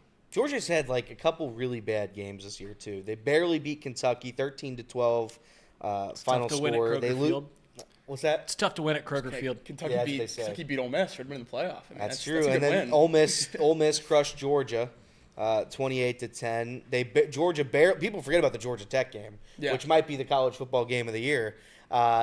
Because Georgia was just getting their doors kicked in at halftime. 6 overtime Christmas Eve Holiday Bowl. You're right. That one was a good one. Pop-Tart Bowl was good, too. Pop-Tart Bowl was good. Georgia Tech, they beat them 44-42, last regular season game of the year. So it's like, I don't know. I'm gonna say this is a close game. I'm going to say it's low scoring, like Craig just said. And I'm going to take the Irish, though. I think the Irish still win.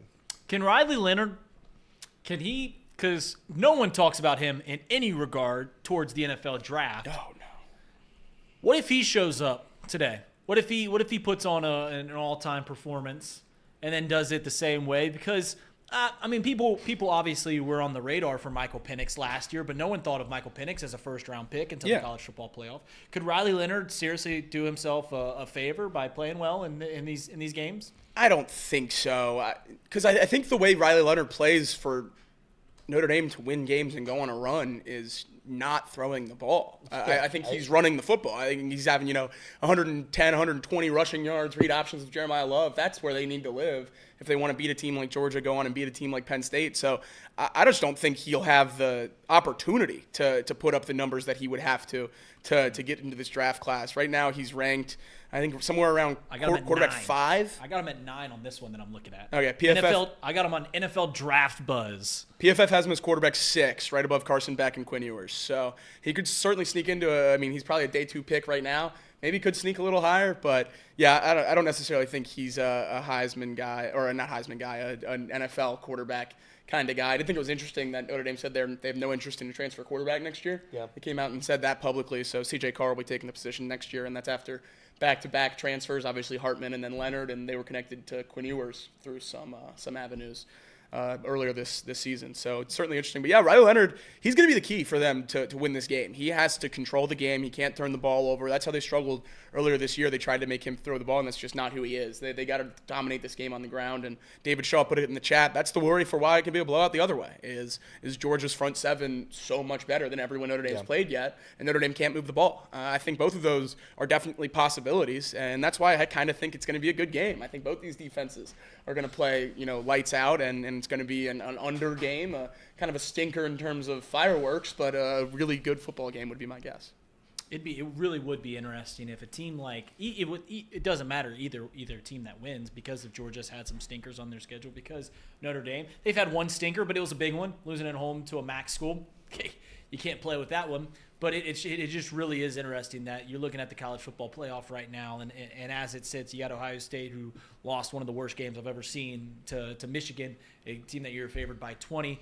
You got Penn State, who, seemingly never wins a game, seemingly never beats anybody. You got Georgia or Notre Dame right there, and then you got Texas, who I'll give Tom Brenneman some credit here on this show, because while Texas was playing in the SEC championship game, he was tweeting out, and he's like, why are they a shoo-in for the college football playoff? And we're all just sitting there going like, come on, why wouldn't they make the college football playoff? 12 teams get in. Texas certainly looks like one of them, and they showed out. They won.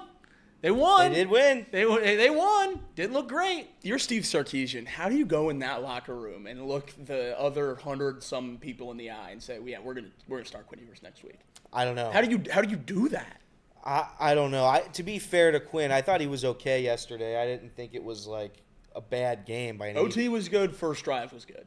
I thought when he needed to make a big throw, he made it. I thought that was, and then outside of that, I don't know what happened. Isn't it wild how quickly? Like, I'm thinking this from an NFL draft perspective.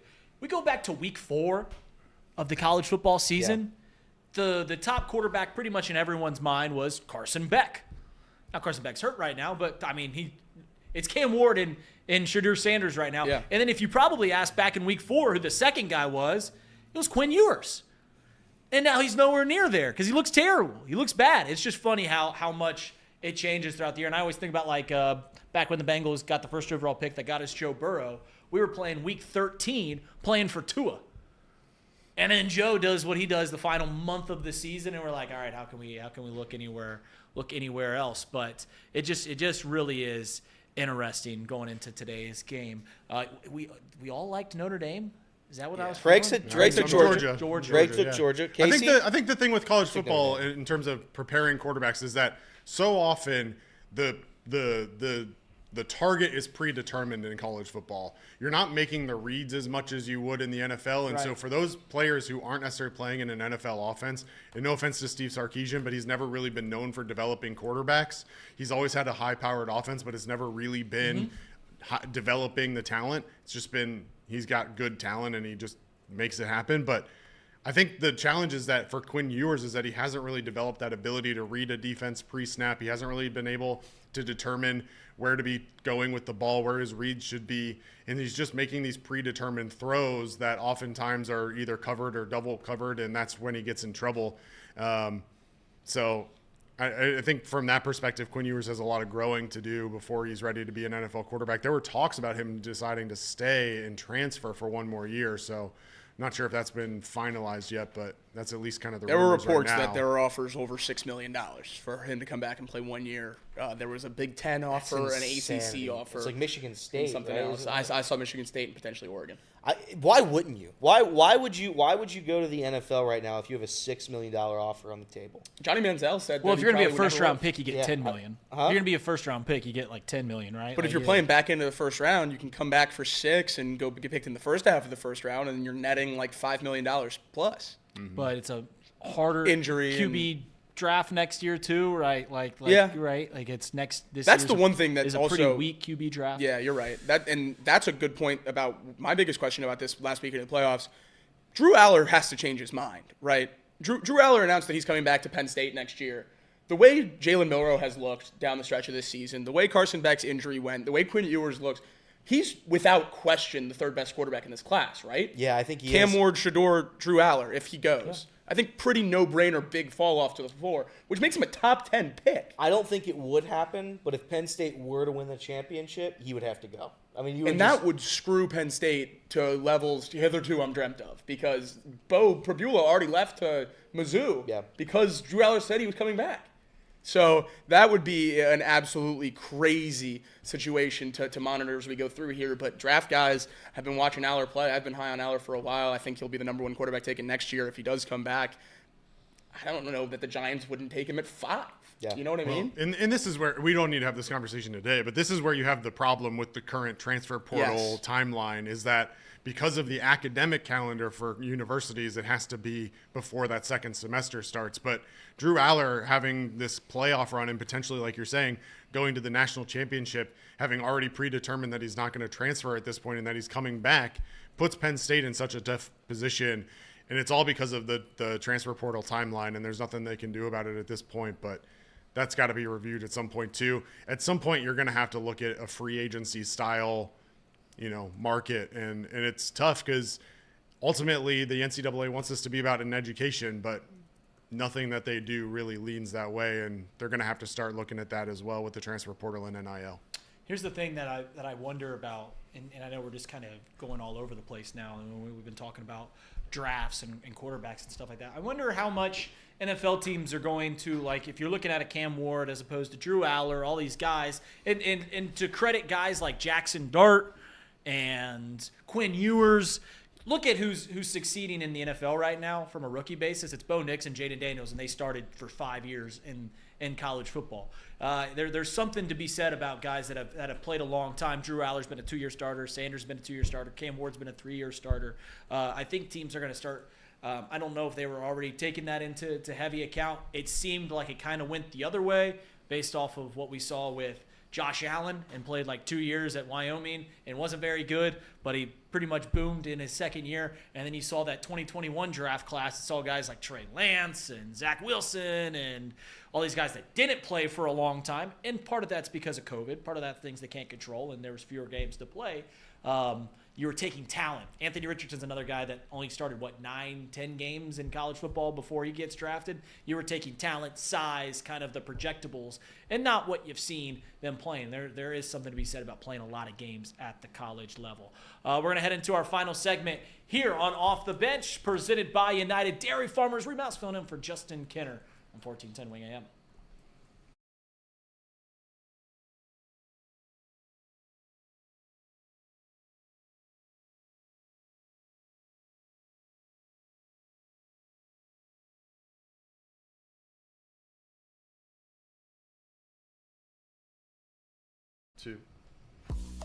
Off the Bench, presented by United Dairy Farmers. Remouse filling in, I believe, for the last time. I think Kenner just needed me for Monday and Thursday the whole time. I think Kenner's going to be back tomorrow from his little away in Pasadena with the Coastal Elites. But we got a super chat. Elliot Rearing. KP from KC, $4.99. I had to bet on the Bengals at plus 20,000. It's worth a shot with Burrow at the helm. Tyler Huntley helps us this weekend.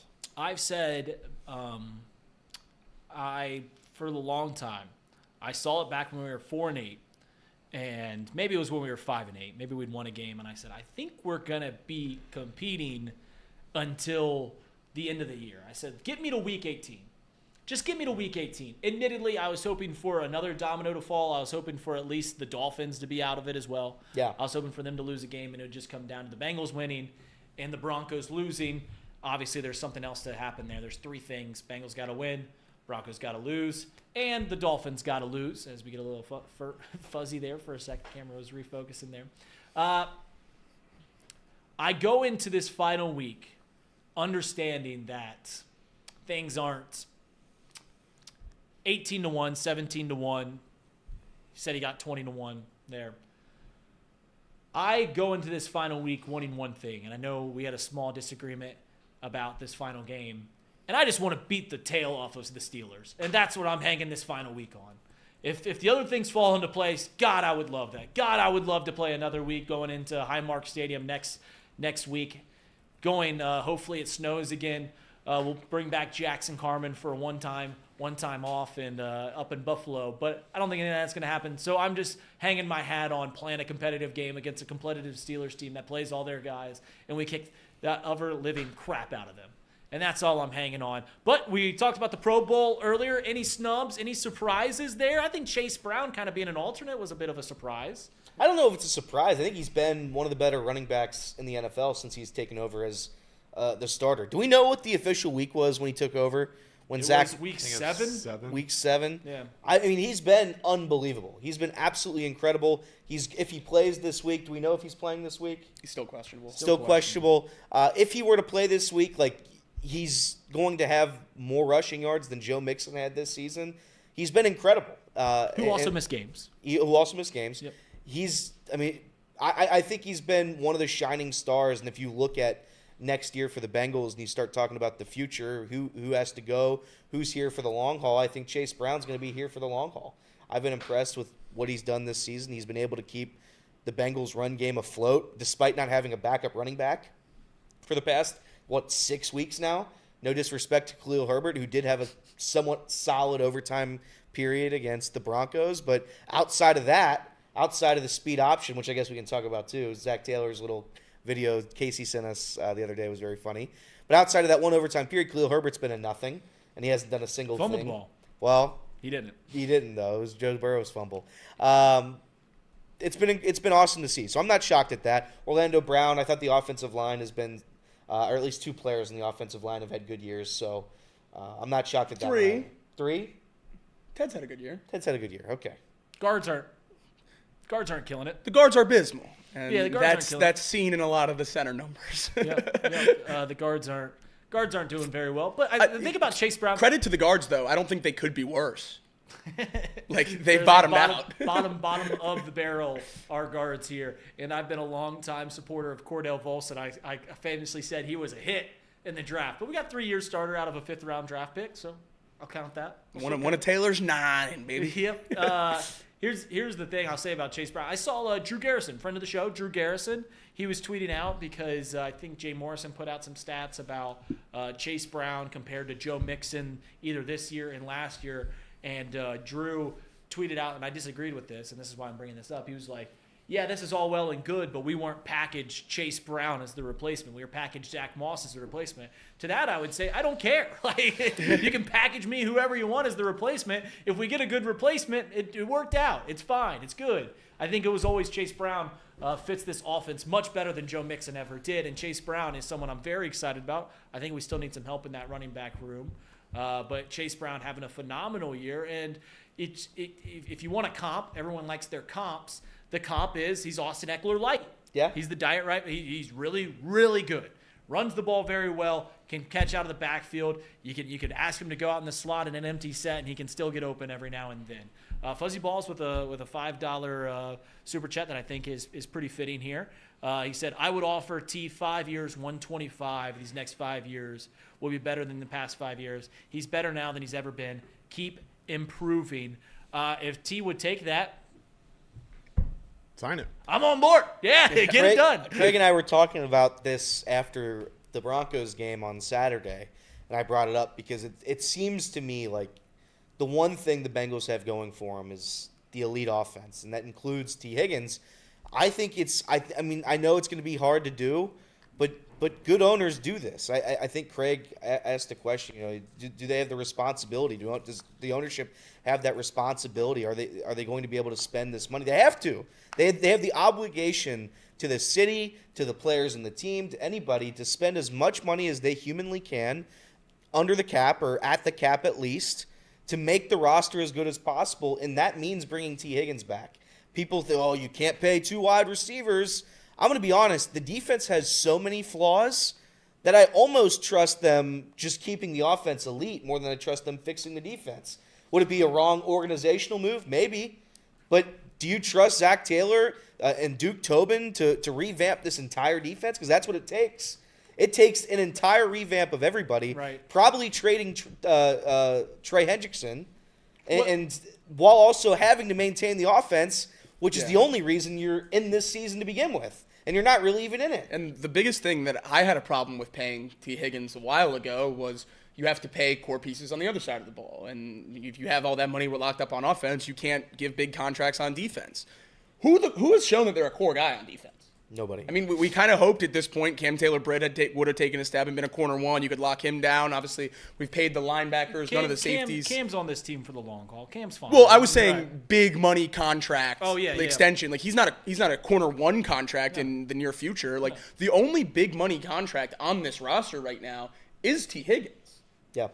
So why not spend the money? If there was anywhere else that you could spend it, then I would have the conversation. But there's no one else that I would spend that money on right now. And then a lot of people say, well, you're going to spend $30 million on a wide receiver. Why not just use that $30 million on an elite defensive player? I'm not convinced the Bengals would. I don't think the Bengals are just going to go out and all of a sudden swing for a top market guy. I think you're trading T. Higgins for 2 or 3 mid-level signings like we've seen them already do in the past. So if you want a blue chip free agent, T. Higgins is your only shot, I think, in Cincinnati. To answer Elliot's point, he said, do you trust Zach Taylor, Duke Tobin in the front office at revamping the defense? To the credit of those guys, they've done it before.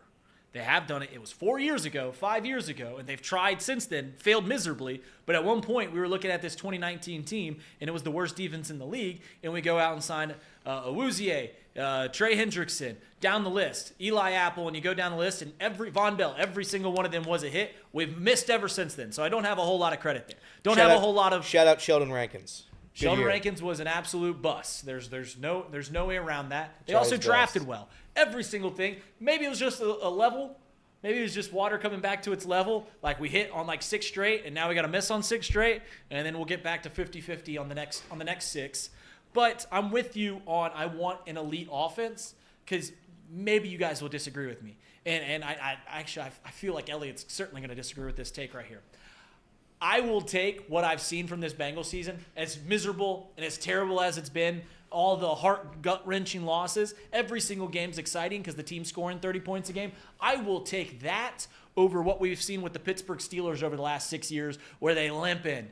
They get 10-6, 10-7 every single year, limp in, and then they get the break speed off them in the postseason. I will take what we had this year, exciting games for 17 weeks, than getting my tail whipped and having boring, stupid Kenny Pickett throwing 2 touchdowns every 7 weeks, and then we get in the postseason and lose by 12. I mean, I'd rather make the postseason, but I get the point. I get what you're saying. I'd rather be exciting. But to be fair to them, they've been doing it without a quarterback. Like they've been doing it with Kenny Pickett and Mason Rudolph and what other collection of losers they can find. No disrespect to 55-year-old Ben Roethlisberger, but he wasn't exactly lighting the world on fire at the end either. And the fact that they've been able to overcome all of that and still make the playoffs every single year, I think it's a testament to how well their organization is run. I wasn't disagreeing with any of that. I'm on board with all of that. I'm just saying, if you give me 2 things before the year and you tell me, hey, you'll roll the dice with the number 1 offense in the league and it'll be exciting and everything like that, or you can guarantee this absolute, you'll make the postseason, but you'll lose by 12 in the wild card game. I'll take point A. I'll take point A almost every single time. I think the important thing to remember is that we've already seen that this Bengals offense can carry a mediocre defense to a Super Bowl.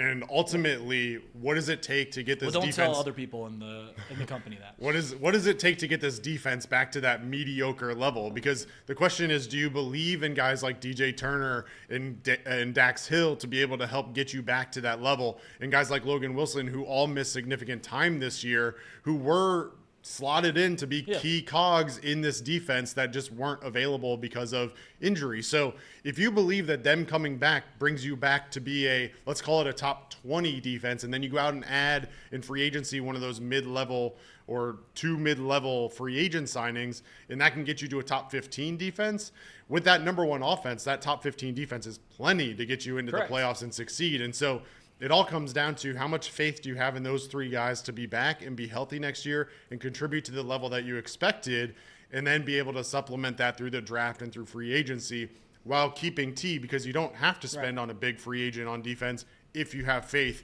in Dax Hill, in Logan Wilson, and DJ Turner. You're absolutely right. The one thing that I've seen some people suggest that I absolutely do not want to do is I don't want to completely abandon the defense. Knowing, like, we're all in agreement that we will take an elite offense. We'll re-sign T. Higgins, right? And we'll take the elite offense. We've got what seems like a pretty pretty solid tackles. We've obviously got our quarterback. We've got our RB1. We got our wide receiver 1. We've got all of it, right? We've got this elite offense. I don't want to completely abandon to where we're not giving them funds in free agency and we're not using high draft picks on them.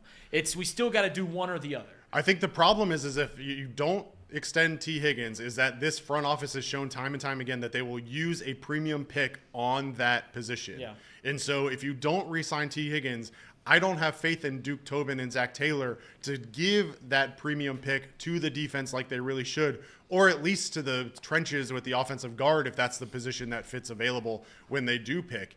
But the problem is if they don't extend T, I don't have any faith in the world that they won't go out and pick a wide receiver to be your wide receiver too, and then you're just back in that same position with a defense who isn't supplemented and isn't to that level. So if you can re-sign T, that leaves you with one need on your offense to address it with a premium pick, and that's offensive guard. And every other premium pick on the first 2 days can go to the defense, whether that's 2 picks, 3 picks, whatever. You've got plenty of opportunity to do that. And guard is one of those positions that I feel like they could address in free agency for an affordable amount and still be significantly better than they are this year. They have before, and though Kappa stinks this year, he was fine. He was fine in years past. That is some revisionist history about the Bengals that I feel like people are dunking on the front office for this year, and it's Joe's always had such a terrible O-line, and it's never been great. They tried about as hard as any organization could possibly try to fix that O-line. I mean, they put a ton of money into it. They went and got the top tackle on the market. They got 2 interior guys that had won Super Bowls. Like, they tried. And now we're just kind of at the end of this timeline. Well, they try in free agency. The problem is that I don't think they take that focus from free agency and parlay it into the draft, right? That's fair. The same thing, like going out and signing a 1 or 2 year deal for Sheldon Rankins is fine, but do you have someone to back him up and be ready to come in 2 years down the road when that contract is up? And right now, I would say probably not. I think we've seen some flashes from the draft picks, McKinley Jackson and some others who have shown maybe some flashes here and there, but can you trust them to be your every down defensive tackle going into 2025? And I think that answer is no.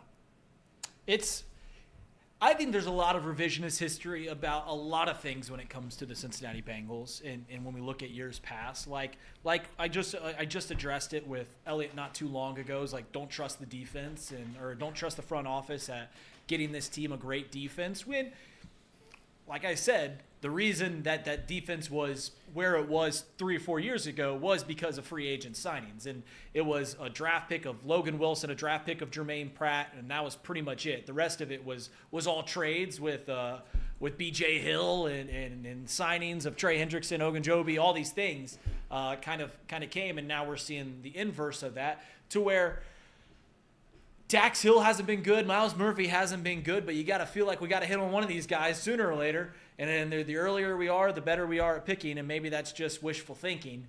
But it can't get worse. And then maybe that's what you said about the guards. That's what I'm looking at this defense is it can't get worse. Well, it cannot be worse. Let's not forget they're going to tag T. I don't think there's any question at this point. There's 0 other 100%. eligible players on this team that are worthy of a tag. There's 0 reason not to tag T. Does that mean that he's going to be on the team in 2025? I don't know that answer yet. But as of right now, he's going to be under contract with the Cincinnati Bengals in 2025, regardless of what happens the rest of this year and regardless of how contract negotiations go. So we know that Mike Brown, or at least we have heard reports that Mike Brown is, I'll say, reluctant to put all of the money necessary for the guaranteed funds into escrow for Jamar Chase and T. Higgins.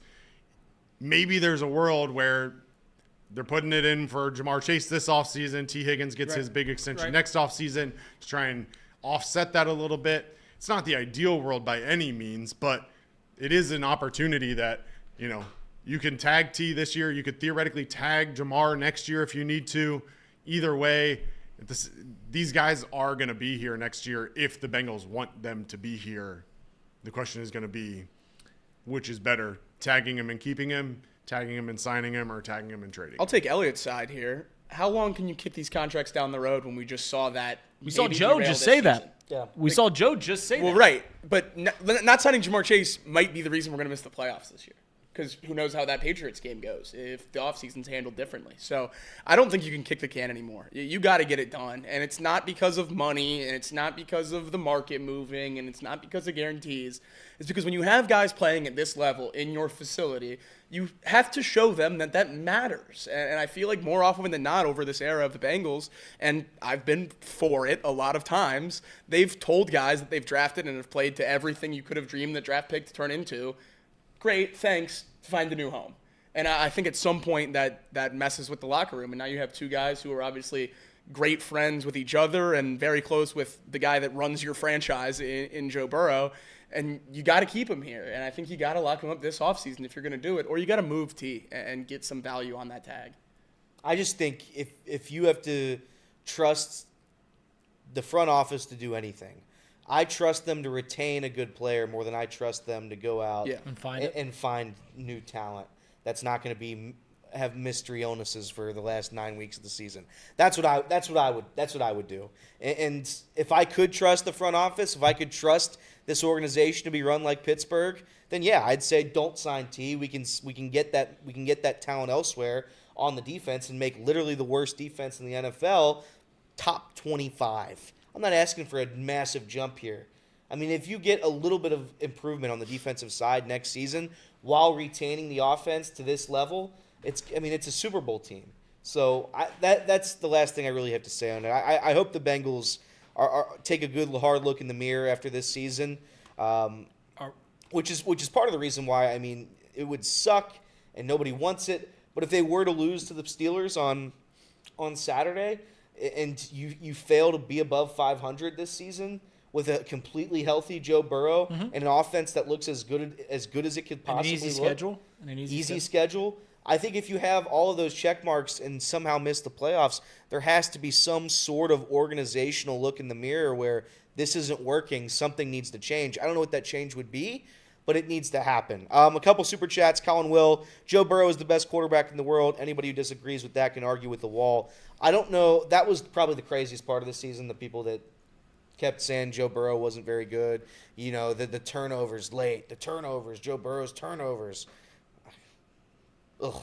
Fuzzy Balls, another super chat. Thank you, Fuzzy Balls. Fuzzy, this is the first time I've seen you super chat us. Love you, Fuzzy Balls. Just bottle what we've gotten these last 6 weeks from Burrow, Chase, Higgins, Gesicki, Yoshivas, and Brown into 2025. Everyone else will be in trouble. I agree. I like Gesicki's the first tight end that we've had here that I am pro keeping around. I think it's a pretty big deal. I like CJ Uzama when he left. Everyone's like, "Oh, we lost CJ," and I was like, "Whatever." And then Hayden Hurst was here, and everyone was like, "Oh, we lost Hayden." I was like, "It's okay." Then Irv Smith was here, and we lost Irv, and everyone's like, "Hooray! Let's get rid of Irv." But we'll keep another super chat. Fuzzy Ball's coming back. A player who is tagged can reject any trade offer. They would have to get T to agree. Not likely. Thank you, Fuzzy. Well, I think if they negotiate a new contract with that new team, then T will any take team it. that trades for T Higgins on a tag will have a long-term deal worked out with T Higgins before that trade is made. Correct. So yeah, you'd work with T to find that destination because you'd have to get a long-term contract on. Yeah. And if you read tea leaves, pun intended there. If you read tea leaves, everything's kind of trending to keeping T around here long-term. Joe's pushing it. Gets a different agent. All the things are kind of been like, hey, T wants to be here. Let's keep him around here. T wants to play with Joe. Joe wants to play with T. Jamar wants to play with all the above because they know that they all help each other. It all makes itself better. So hopefully we keep T around here. Last thing I'll say on that, oftentimes don't forget, trades are negotiated by the agents as much as they are between the teams. Those agents are out there searching for that trade just as much as those teams are. So whatever negotiations need to happen can happen before that trade happens, and they can have that spot in place. Yeah. It's going to be an interesting one on Saturday. Just beat the Steelers. Just beat the crap out of the Steelers. I would like to. It'd be a good season on Saturday night if we beat the Steelers. Does Lou save his job on Saturday if they beat the Steelers? I think Lou saved his job like 3 weeks ago. If we're being completely well, honest. what if we give up another 520 if yards Russell to Wilson Russell goes Wilson? for 45 points again, then Lou's done. But anything short of 30, I think Lou's the DC next year. Yeah, it's going to be interesting. There's absolutely no doubt about it. But We'll see. Are we going to do the same thing? This is the final question I'll ask as we wrap up this show. Are we going to do the same thing this offseason? We're going to have the same mantra this offseason that we've had the last 3 off seasons, and it's pretty similar to how we do this every election cycle. This is the most important election of our lifetime in the history of the United States. Are we going to do that same one where it's like, this is the most important offseason in the history of the Cincinnati Bengals? Because we've now done that 3 straight offseasons. See, but the thing is, this one is. That's right. This one is the Here we most go. important offseason of our lifetime. Just like this election was the most important election, which it was. Spoiler alert, 28's right around the corner. Next year, we'll just keep it going. We'll just keep saying it. I'm sure in 2000. You know what'll be the least meaningful offseason of our lives? Right after the Super Bowl. Because once we win it, I'm good. I want to win a Super Bowl. I'm good. I'm done. Well, I'm here's the done. thing. Do whatever you want. Pack it in. Sell the team. Ship them off somewhere else. I'm good. So the precipitation of winning a Super Bowl, outside of having my favorite football team win the championship, would be to be right about Elliott 2 years down the line when he's calling for everyone to get fired again. No. And he's like, it doesn't matter after we win. It doesn't matter. I'm going to stand by my point. If we win a championship, this especially goes true to the Cincinnati Reds. If anybody wins a championship, Jacob has like 6 different teams that they all win championships for. My teams don't win anything. So if I get one, I'm gonna be very happy. I have a good feeling because I've gone through it as a Cubs fan. You know, that's the one thing that they wanted. Luckily, I've been a Cubs fan during probably the most prosperous time to be a Cubs fan. We're approaching the 10-year mark. You can get upset now.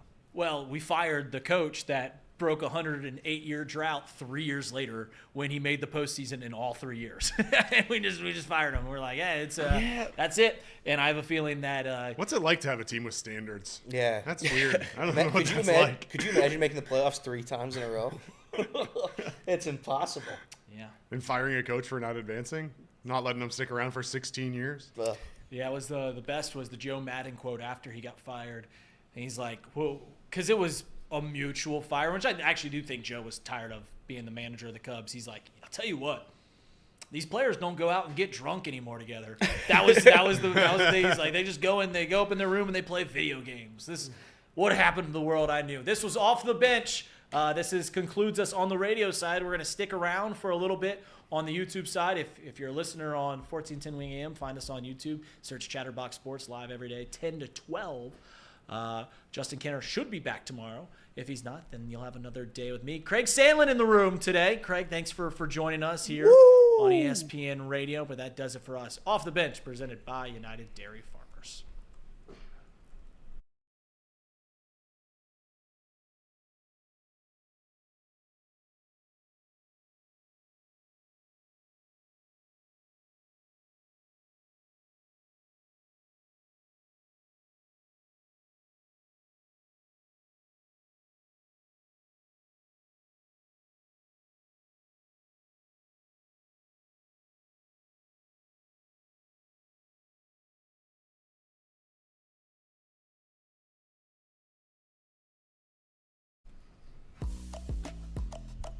And we are back here on Off the Bench, presented by United Dairy Farmers. And it was a fun show. I always enjoy. I'm in the chat a lot when it's you guys and Kenner, but sometimes I'm not even listening to the show. I'm just talking with the people in the chat. Are the vibes different when I'm here as opposed to when Kenner's here? No. Everyone's happy and enjoys themselves no matter what. Well, I'm saying in the structure of the show. Is it like, because I feel like Kenner's always got segments and we just kind of. Oh yeah, no. We just kind of float through. I think I haven't noticed a difference. I think we're relatively the same with you or Kenner, and everyone else seems to have a grand old time. Yeah, they're liking you hosting, so they like you a lot. If only there was like, I don't know, a third empty chair in here that's never used. Yeah, it's almost like that problem could be solved. It's almost like the studio was built and an intro was made for Reed to be on the show. Well, as you forget, look at that. Elliot, where would Reed sit? Honestly, that's the bigger problem is with that layout right now. Casey can put Kenner between the two of you. Yeah. But if Reed was there, where would we show Kenner? I mean, Kenner from Dayton. Well, but that's true. Just what calling is that? in. Well, that's the host desk, but clearly the host doesn't use it most of the time. You're right. We didn't even factor that part in. So Yeah, when we do It the seems the like remote shows, We how should would we get a put quad TV box? in the chair. A quad box. Dinner on it. I like that idea. Just steal as many bits as possible. Is that a bit? Yeah. That's how Dave Portnoy calls into the college football show. Viva, viva la stool, yeah. I did that one time for Jacob, and out of all the bits that I've ever done, he hated that one by far. Oh, yeah. Like we were like, No. joking around. You passed it this weekend, and you stopped after one text, but you passed it this weekend. What, the Rose Bowl? Yep. That I was not having a good time with that one. The Rose Bowl looks sick. Reed sent like a five line text just about like, they call it the granddaddy of them all because only old people care about the Rose Bowl. Got to play it at 5 so they can get it. Well, it hasn't been renovated since your grandpa was 12 years That old. is true. So. That is true. The exact text was, is it called the granddaddy of them all because you got to be 75 to care about the Rose Bowl? Yeah, and that like wasn't fun. 30 seconds later, Jacob was like, don't ever say that again. And I was like, all right, I'm backed up. We could play the college football game. I love the Rose Bowl. I wish they would play the national championship there every year. Go first round at home, second round at home, Final Four, bowl games, national championship, Rose Bowl, boom, done. You What just if- can't have to pee at any point in time during the Rose Bowl game. Yeah. There are 2 bathrooms. I you know. really? Yeah, at the concourse Oh, no. entrance. It's a bad stadium, Well, as all old stadiums Yeah. are historically bad. but it rocks. It's like they just didn't figure out how to deal with 100,000 people in one area Yeah. yet. So they just kind of winged it together. They're just like, I don't know.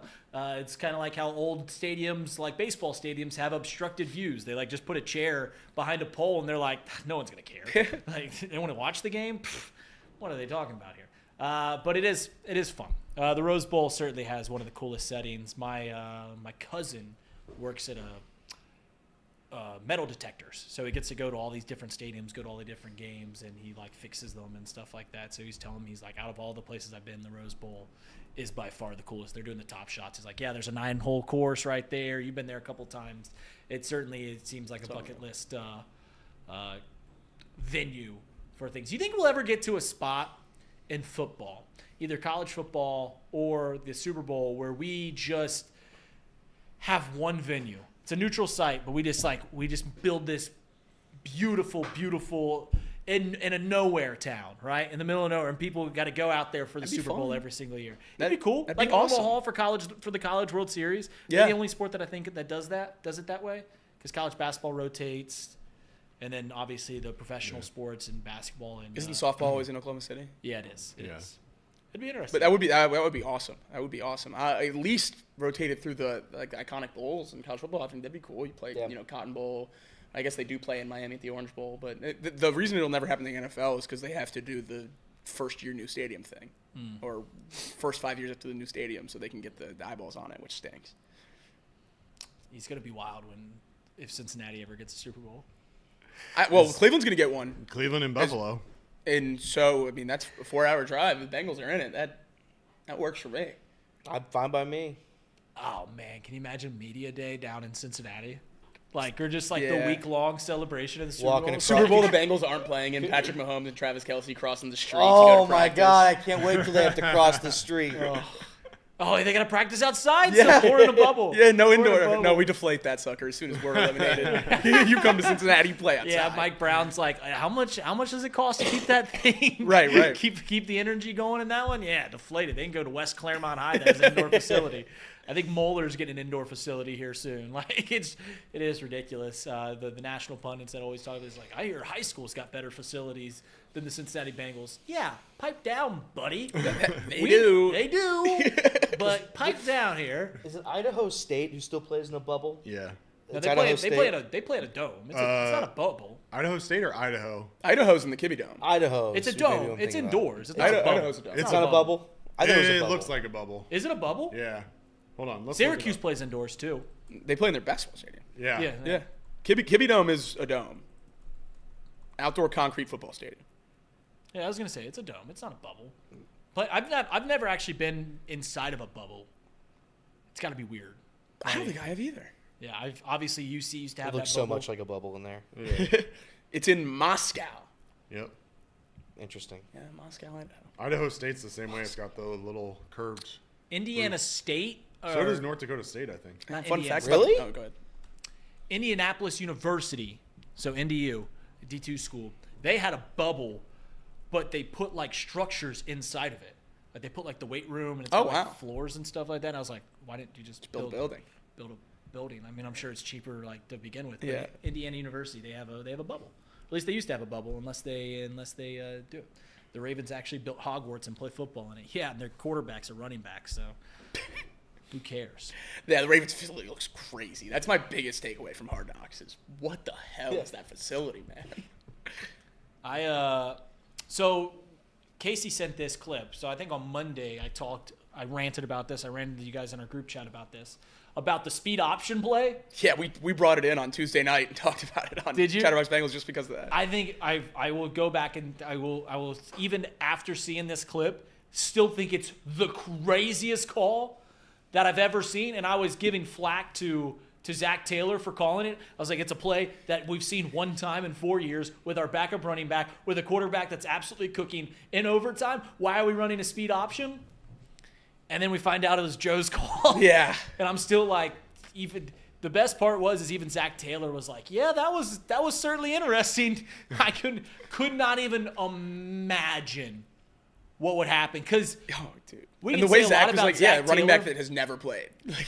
I believe, and this is maybe revisionist history and being a little too nice to Zach Taylor. I think Zach Taylor would have worn that one on the chin if it didn't work. Like I know he's saying like Joe checked out of it before. He's done that before on a bad call. But I think Zach would have worn that one. Yeah, we probably shouldn't have ran that play in that time. But golly, we'd have buried him. If that pitch gets away, or if it's a loss of 2 or 3, we would have buried Zach Taylor. Nails a gain of 14 yards, but the craziest call. Still, I don't think anything could top it. Imagine Joe kept it and ran for like 30 yards and a touchdown. Yeah. Wouldn't that be funny? He's just I gotta pad my stats. He's like, I'm not getting to run the ball today. Would have been. We kill coaches on play calls when they don't work, and we don't give them enough credit when it does work. But I'm killing them on that one regardless. Well, we brought it up on the show on Tuesday too. Is that the overtime game-winning touchdown was a play that they drew up on the sideline in the dirt. Well, in the dirt, in the turf pellets, whatever. Yeah, just it's not working. Just running alongside there. Yeah. Hey, Joe's gonna be our OC next year. It's just gonna be Joe calling the plays. Craig, I had a take a few weeks ago saying I'm in favor of Joe pushing the envelope, right? Joe going out there and he's like, hey, I think we need to keep T around here, kind of getting it out in the media, making sure we talk about it instead of just saying it. I'm okay with that. I also don't want to have an Aaron Rodgers situation with Joe where he's just, we do this for 5 years, 6 years, we're successful, and now Joe thinks he's like, oh, I know how to do this whole thing. Where are you at with Joe kind of forcing the hand here of the ownership? Well, I think anytime you're a franchise player, it's kind of your responsibility, for better or for worse, to help drive the direction of the franchise if you're going to be a part of it for a long term. And so I'm glad he's doing it. I think that he has a little bit more self-awareness than Aaron Rodgers does, so I have faith that it won't turn into that kind of a situation. But I'll also say that we spent a lot of time at the beginning of the year talking about how we felt like Joe needed to be a more vocal leader and how we needed him to step up more because there were times where we didn't see that out of him. The Jermaine Burton issue where he ended up missing practice and nobody really seemed to step up. But then we're hearing stories after that about how they're kind of handling that in-house. And I don't know about you guys, but watching Hard Knocks, I feel a lot better about Joe's leadership now than I did before Hard Knocks because I am seeing a side of him that we haven't really seen. Right. I don't necessarily get that same confidence watching it about Zach Taylor, but Joe Burrow's shown me a lot as a leader on this team and as part of Hard Knocks. So, yeah, Zach's I think my opinion on Zach's pretty well known. I think he's going to be around, so I don't want to spend too much time talking about different avenues and stuff. So, like, it just feels pointless. So I guess I'll defend him if he's going to be around regardless. But, man, he is not getting any favors done with that Hard Knocks. Because, I mean, to be fair, we're putting a spotlight on Mike Tomlin, who is maybe one of the best at interacting and leading in the NFL, and John Harbaugh, who comes from a coaching family, obviously is a great coach as well. And then you see Zach Taylor, who's, it's his first time being a head football coach anywhere. And he's doing it of top one of the 32 teams in the National Football League. So it's just – he's certainly not getting any favors done for him. I think I had a text chain with Elliott, because he's obviously in favor of firing Zach. And I just asked him, I was like, who do you think we're going to get? And I think I threw out this name. Ooh, I'm gonna spoil this one. I threw out this name. I was like, what if the answer, we fire Zach Taylor and we got Mike McCarthy. Proven winner. And Super Bowl champion. Elliott immediately said, that disgusts me. Yeah, And- well, I don't think Fat Mike's the play. I think we got to go somewhere else. Well, I was like, that's probably the best you're going to get. I don't know if that's the best you can get. If the Reds can lure Terry Francona here, I think the Bengals with Joe Burrow can get some good head coach into Cincinnati. That's where I disagree with you a little bit. If it's between Mike McCarthy or Zach Taylor, then yeah, I'll just roll with Zach Taylor. Do you have any names that you'd throw out? I mean, I still think Mike Vrabel hasn't had a job. I don't know why you don't at least have an interview with him. Because he'd cost $16 million. Because you'd be paying your head coach $20 million next year. Doesn't not a part of the cap. It doesn't matter. Mike Brown's not going to spend Yeah, it. Mike Brown's not going to pay that. But he might. The Bengals No, should he's go not sign going Buda to. Baker to But he fix their might. safety But he room. might. They're not going But to. he might. See, that's where the point is we're trying to tell you, like, it's not the options, quite literally the options, like, Look at teams' passing game coordinators. It Look would- at the top offenses in the what league it'd and look be? at their passing game coordinators. You want to know the best coordinator that you'd get is like a Bobby Slowick. Liam Like, Cohen, maybe? Yeah, it'd be like Yeah. Bobby Slowick, the Texans OC, who was the hot hand last year, and now people aren't so high on him because McVay, because he's a friend of Zach Taylor. he's from Dayton and went to school at Miami University. It'll be the reverse. If we're going to Miami, guys, just get John. Well, Harbaugh. it's just like and you said it said McVay because he's a friend of Zach Taylor's. What a good friend Sean McVay would be. Hey, you just got fired from this organization. Let me take your job, big guy. What if he was giving Zach his job? Oh, switching it around. Here, you're fired. You're hard trading. up as my Trade. friend. They could trade. They could trade. Swapsies.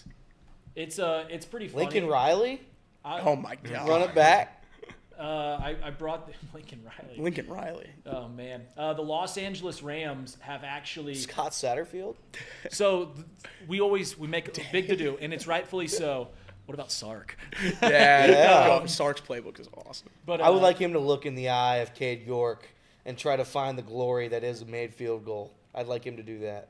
So Bert Auburn was just like, Sark, why are your eyes so yellow? we make a lot to do about slow starts here in Cincinnati, right? And rightfully so, right? It's for the first time in Zach Taylor's career. The slow start's going to keep us out of the postseason. And you brought up Sean McVay. Sean McVay this year started the season 1-4. And we were talking about who are they going to trade? They're going to trade Cooper. They're going to trade Matt Stafford. What are they going to do? Well, they're going to win the NFC West more than likely and be a very real threat. They in won the it. NFC. They're resting starters this week. What? They're resting starters. Oh, they won. Yeah. All right. So they're going to be a very real threat in the postseason. Well, all right. What about last year? Well, they started 3-6, won 6 of their last 7, made the postseason, and gave the Detroit Lions, who went to the NFC Championship, all they could handle in that game. So it's just funny how If maybe the Rams if the hadn't Bengals got didn't that, play in the AFC North, they would be in the postseason the last 2 years. if the Rams hadn't gotten that holding call against Logan Wilson in the Super Bowl, do you think the narratives about these two coaches would be completely switched? No. We'd be talking about Sean McVay the same way we talk about Zach Taylor, and Probably talking about not. Zach Taylor the same way we talk about Sean McVay. I Maybe- think I mean, we would maybe. give Zach Taylor a lot more credit because right now really no one gives him credit like at all. Even the national pundits are catching on to Zach Taylor might not be all that. But we'd give him certainly a little more credit, but I think it'd be closer to a Doug Peterson type of situation where like, oh, we kind of struck while the iron's hot, not like any of the other names. And I mean, I just look at the Rams and you look at Stafford, Nakua, Cup. Yeah. I mean, it's very, very similar. So I would be interested to see how many coaches in the last 10 years have won 5 playoff games. And if we outwardly just got that list, where we'd rank Zach Taylor amongst those coaches. Because I'd have a feeling he'd be dead last. I would absolutely have a feeling. The only dude that could top it is maybe Doug Peterson won 5 playoff games. Actually, Doug Peterson has won 5 playoff games because he won the 1 against the Chargers and he won the 4 for the Philadelphia Eagles. So it'd be Doug Peterson and Zach Taylor dead last. Because John Harbaugh hasn't won 5 games in 10 years. No. Sean McVay you'd put above. Kyle Shanahan you'd put above. Bill Belichick you'd put above. Andy Reid you'd put above. I'm going down the list. Nick Sirianni hasn't won 5 games. Matt LaFleur maybe has won 5 games. You put Matt LaFleur above. And that's probably the end of the list. Did Sean Payton win 5 playoff games in New Orleans in the last 10 years? Probably. Close, yeah. You'd put him above. There's probably like 10 coaches, and Zach Taylor would be dead last. And that's from a guy who defends Zach Taylor. Unless it's Doug Peterson, then you could have an argument. It's like, it's Doug or Zach Taylor. Which Doug Peterson won a Super Bowl against the greatest quarterback of all time with a third-string quarterback. So maybe he gets the edge there. But, I mean, so you got it? 5 or more playoff wins Since 2015. We'll just go coaches. active head coaches. Okay. So Zach Taylor, Yep. Doug Peterson. Okay, he's got exactly 5, right? Yep. Sean McDermott also has exactly 5. Sean McDermott, you'd probably put above Zach Taylor. Yep. Mike Tomlin hasn't won 5 playoff games in the last 10 years, so don't even say Sean his name. McVay, you're at 7. Yep, you put him above. Kyle Shanahan, you're at 8. You put above.